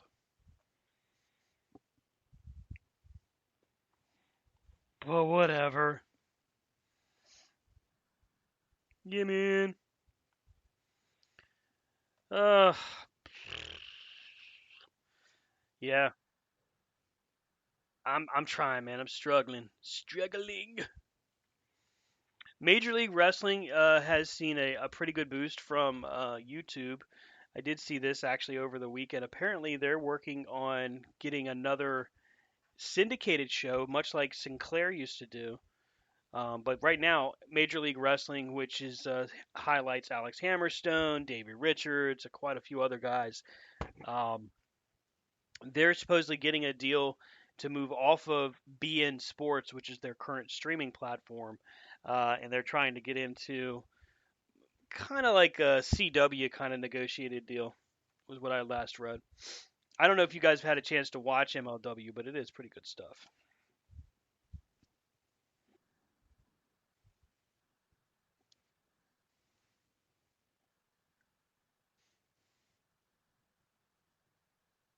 Hmm. There's a documentary that is in the works where apparently talent was told, "Hey, if you don't want to be on, you don't have to." Who would not want to be on?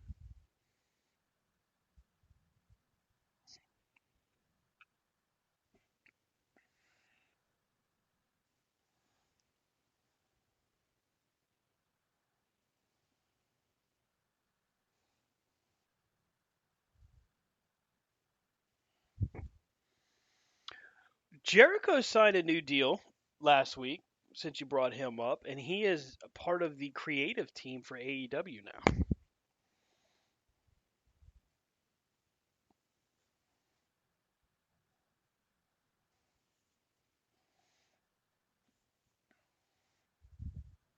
Hmm. Is Jericho in a different situation, you think, if he was to be labeled as a VP, so to speak?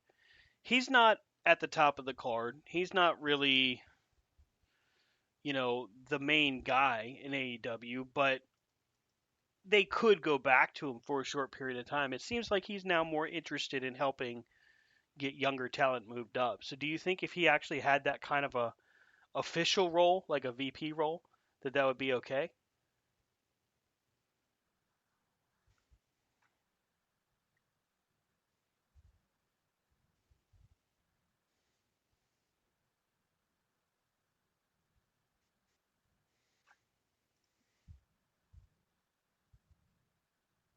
Hmm.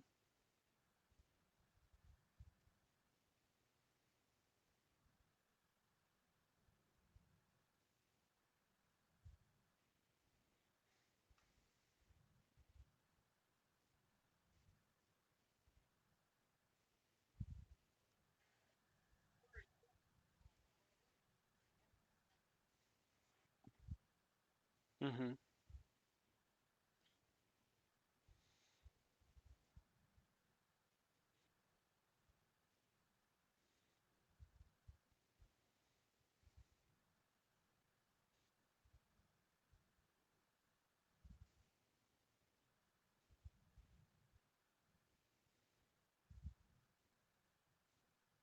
Hmm.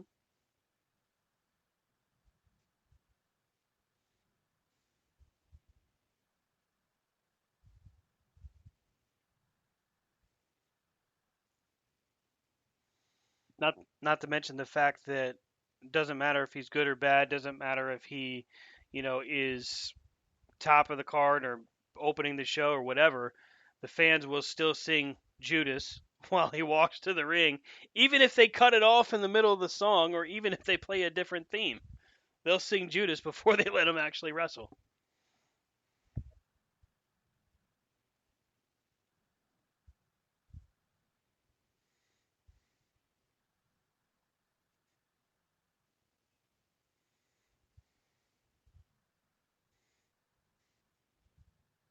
Hmm.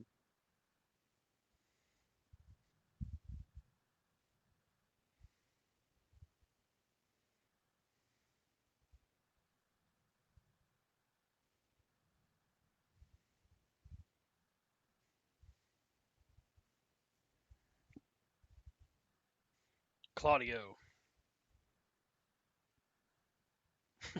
Castagnoli. Castronova. That's a nice name. Hmm.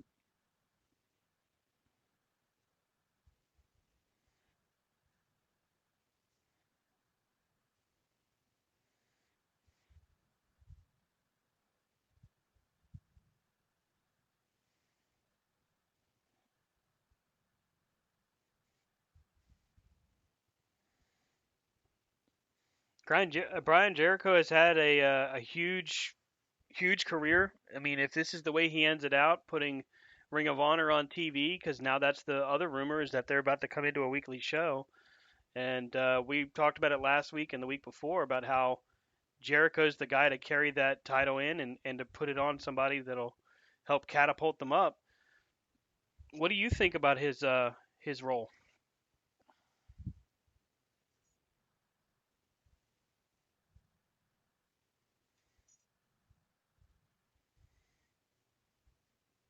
See what you did there. Because yeah, I do. I see. I'm picking up what you're putting down. I don't know what I think. Tell me what to think, Brian. Treat me like you treat those bobbleheads. What should I think, Brian? Damn, I gave him an opening. He didn't even take it. It's just so disappointing.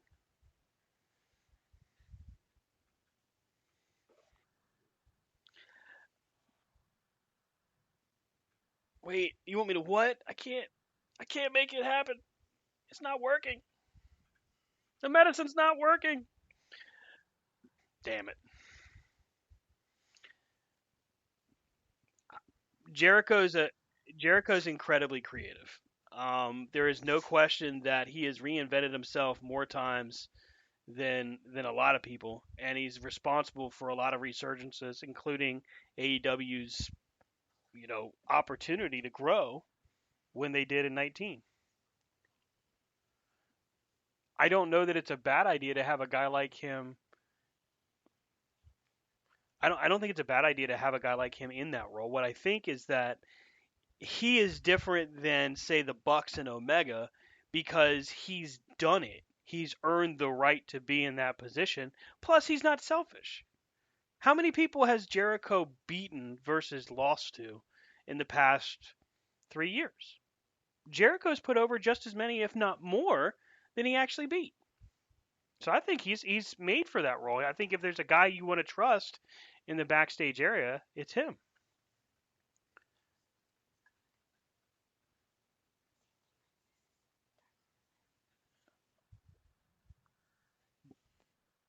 Damn. So you asked me all that and you just ignored me? You shut me out? Wow. I'm hurt, man.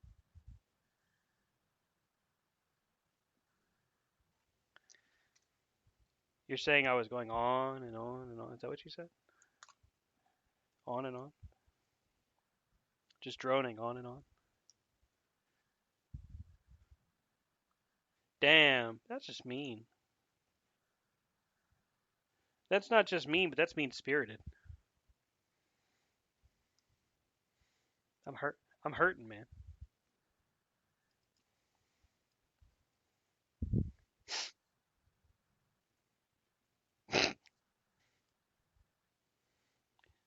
Y'all are just cold. You're cold blooded. I didn't do anything to deserve this bullshit. Oh, you know what? Fine. Next time I won't call you.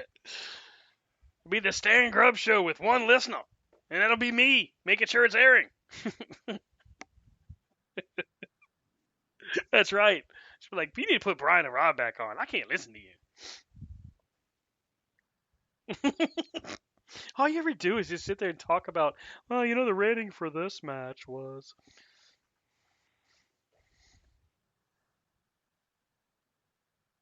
Oh, that's not fair.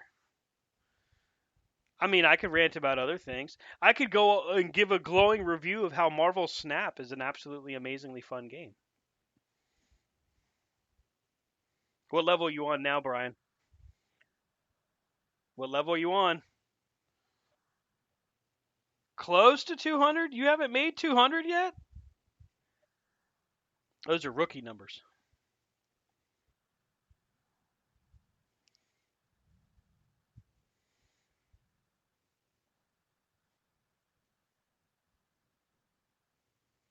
See, I haven't done that yet. I don't know that I want to do that. I mean, well, I take that back. I spent what was it, $3 for the Captain America one. Yeah. Oh yeah, you just got to do the daily missions.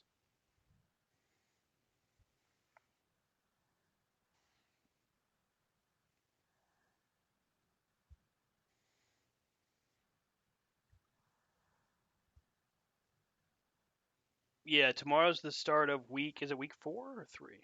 3. I gotta say, I mean, I've been playing Supercard since it came out in 2014, and I remember thinking to myself, "Wow, this is going to be an interesting way to change up wrestling games," and it really did as far as cards. But now playing Snap, it's a lot faster, and it frankly makes. I mean, it's just a lot easier to level through. Like you can literally strategize it, but I've been playing it since what did it come out? Last Wednesday or Tuesday?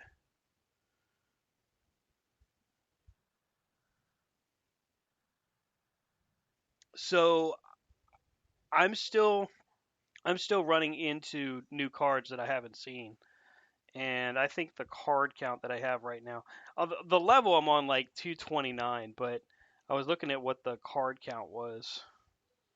I have no idea, but it's quite a few. Yeah, I'm. What's that? I don't know. I was just literally looking for it just now, and I don't see one. But I'm just sitting here thumbing through, like scrolling through, and it's just there's a lot of cards. Two oh five. Okay, so you're not doing too bad.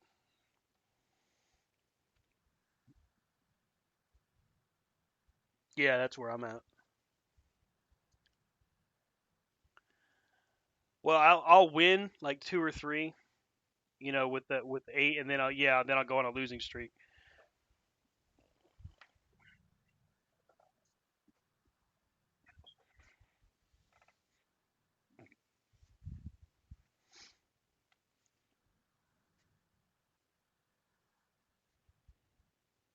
Yeah, I was gonna ask you about that actually. So the matches, it says searching for opponent, so it treats it like it's matching you with an actual other person. And there's a lot of times we have to wait for them to play a card, so it certainly seems like it's another person. Hmm.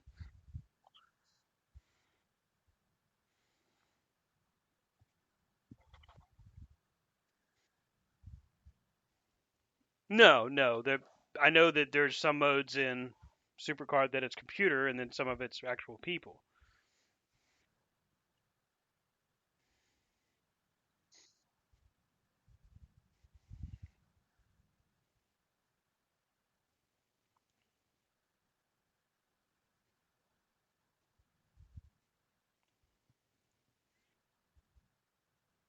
Right.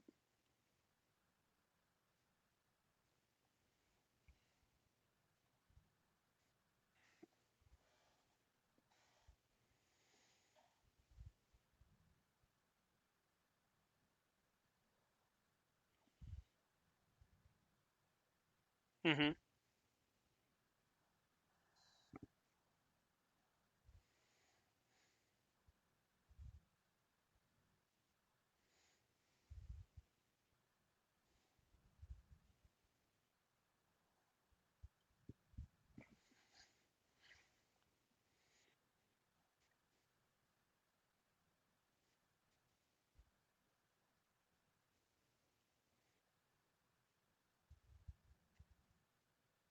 Hmm.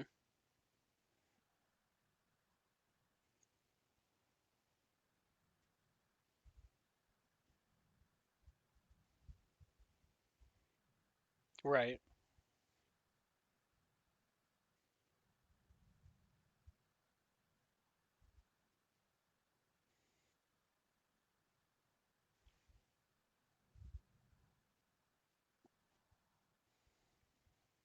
Now, Rob, have you had a chance to download it yet?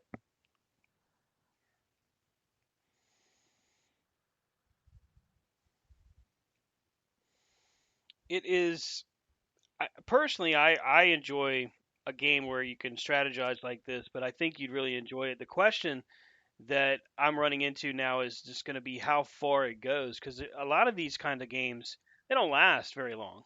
Like it was actually an anomaly that Supercard has lasted as long as it has. Most of the times these things are done in a year or 2.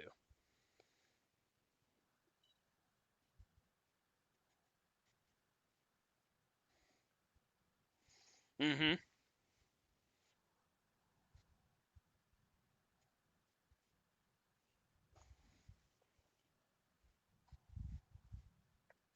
Yeah.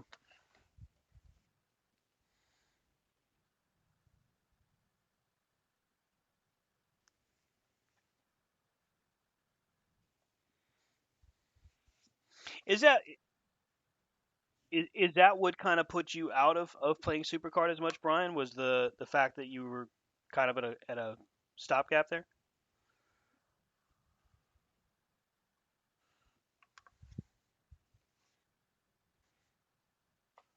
Hmm.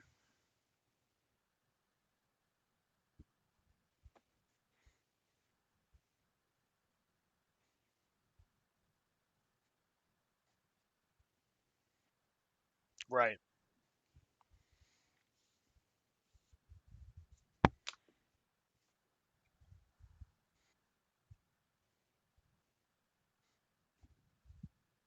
Hmm.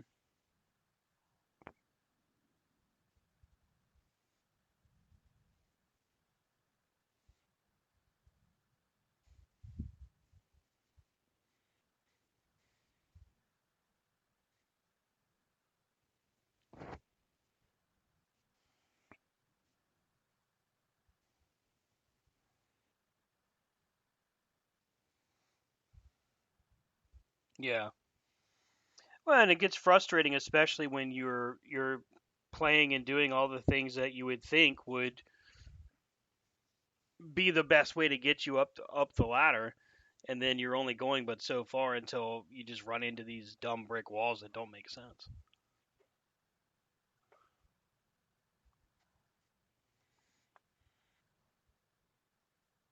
Hmm.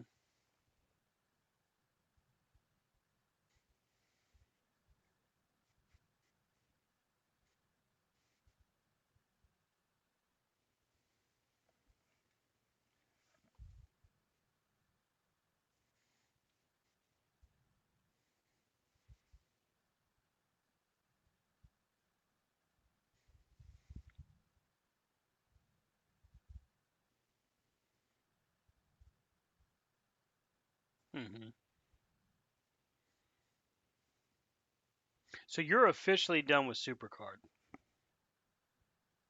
Have you deleted it from the phone yet? Nope.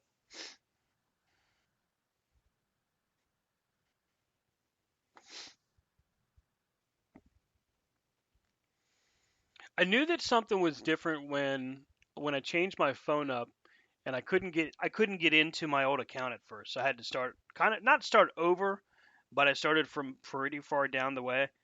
Like I don't know. I think I was all the way down to like Royal Rumble 21.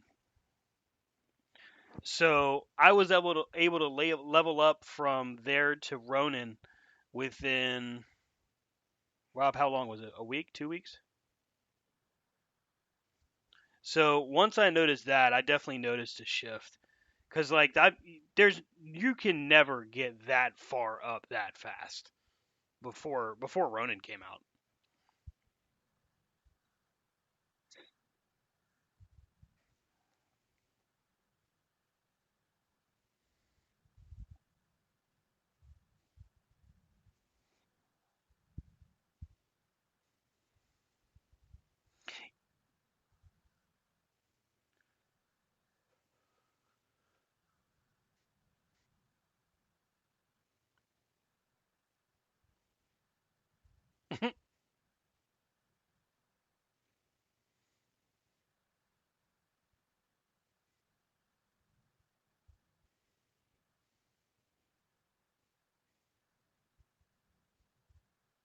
Mhm.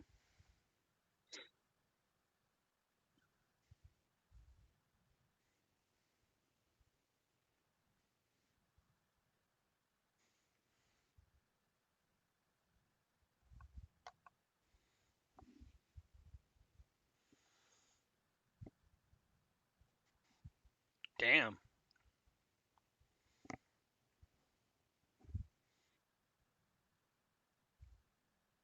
Mhm.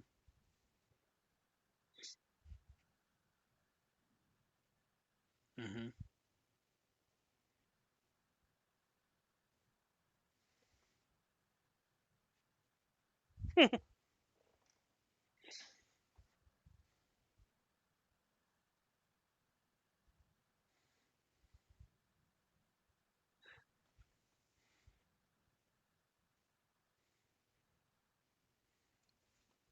Man, that's not cool. I can never get past the third puzzle.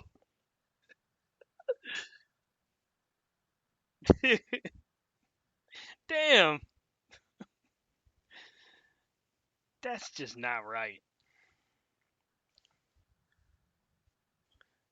Brian, this kid just called me dumb. Damn it. Damn it. Before we close, I thought you got the SummerSlam. Let me see if I can pull it up real quick. While I'm doing that, hey, how far have you gotten in Gotham Knights?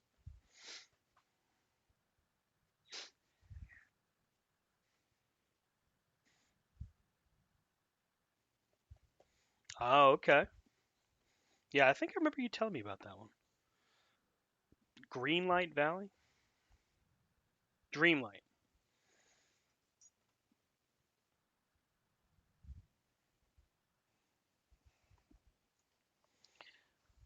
Let's see here.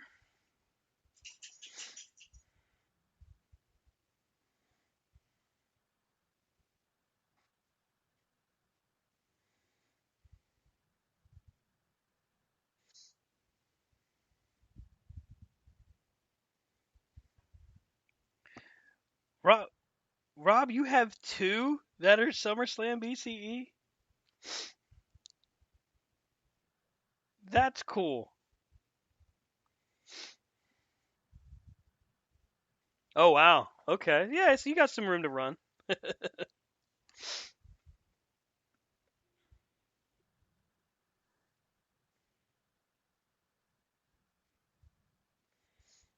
Yeah.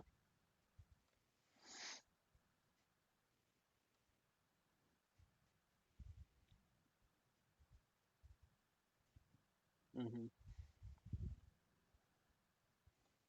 I was having fun with that, leveling up my my one account. I was like, all right, cool, because it was happening fast. So I was like, all right, cool.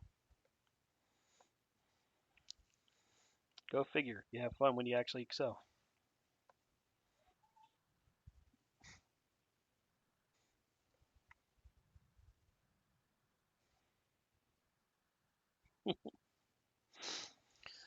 Well, let's see. I think that about covers it for us for this week.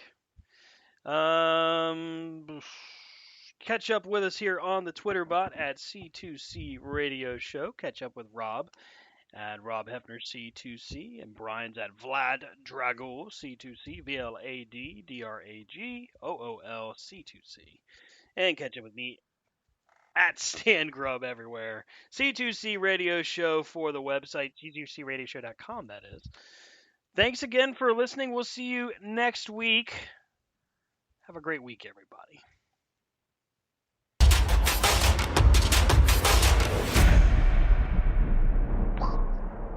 We're live, pal.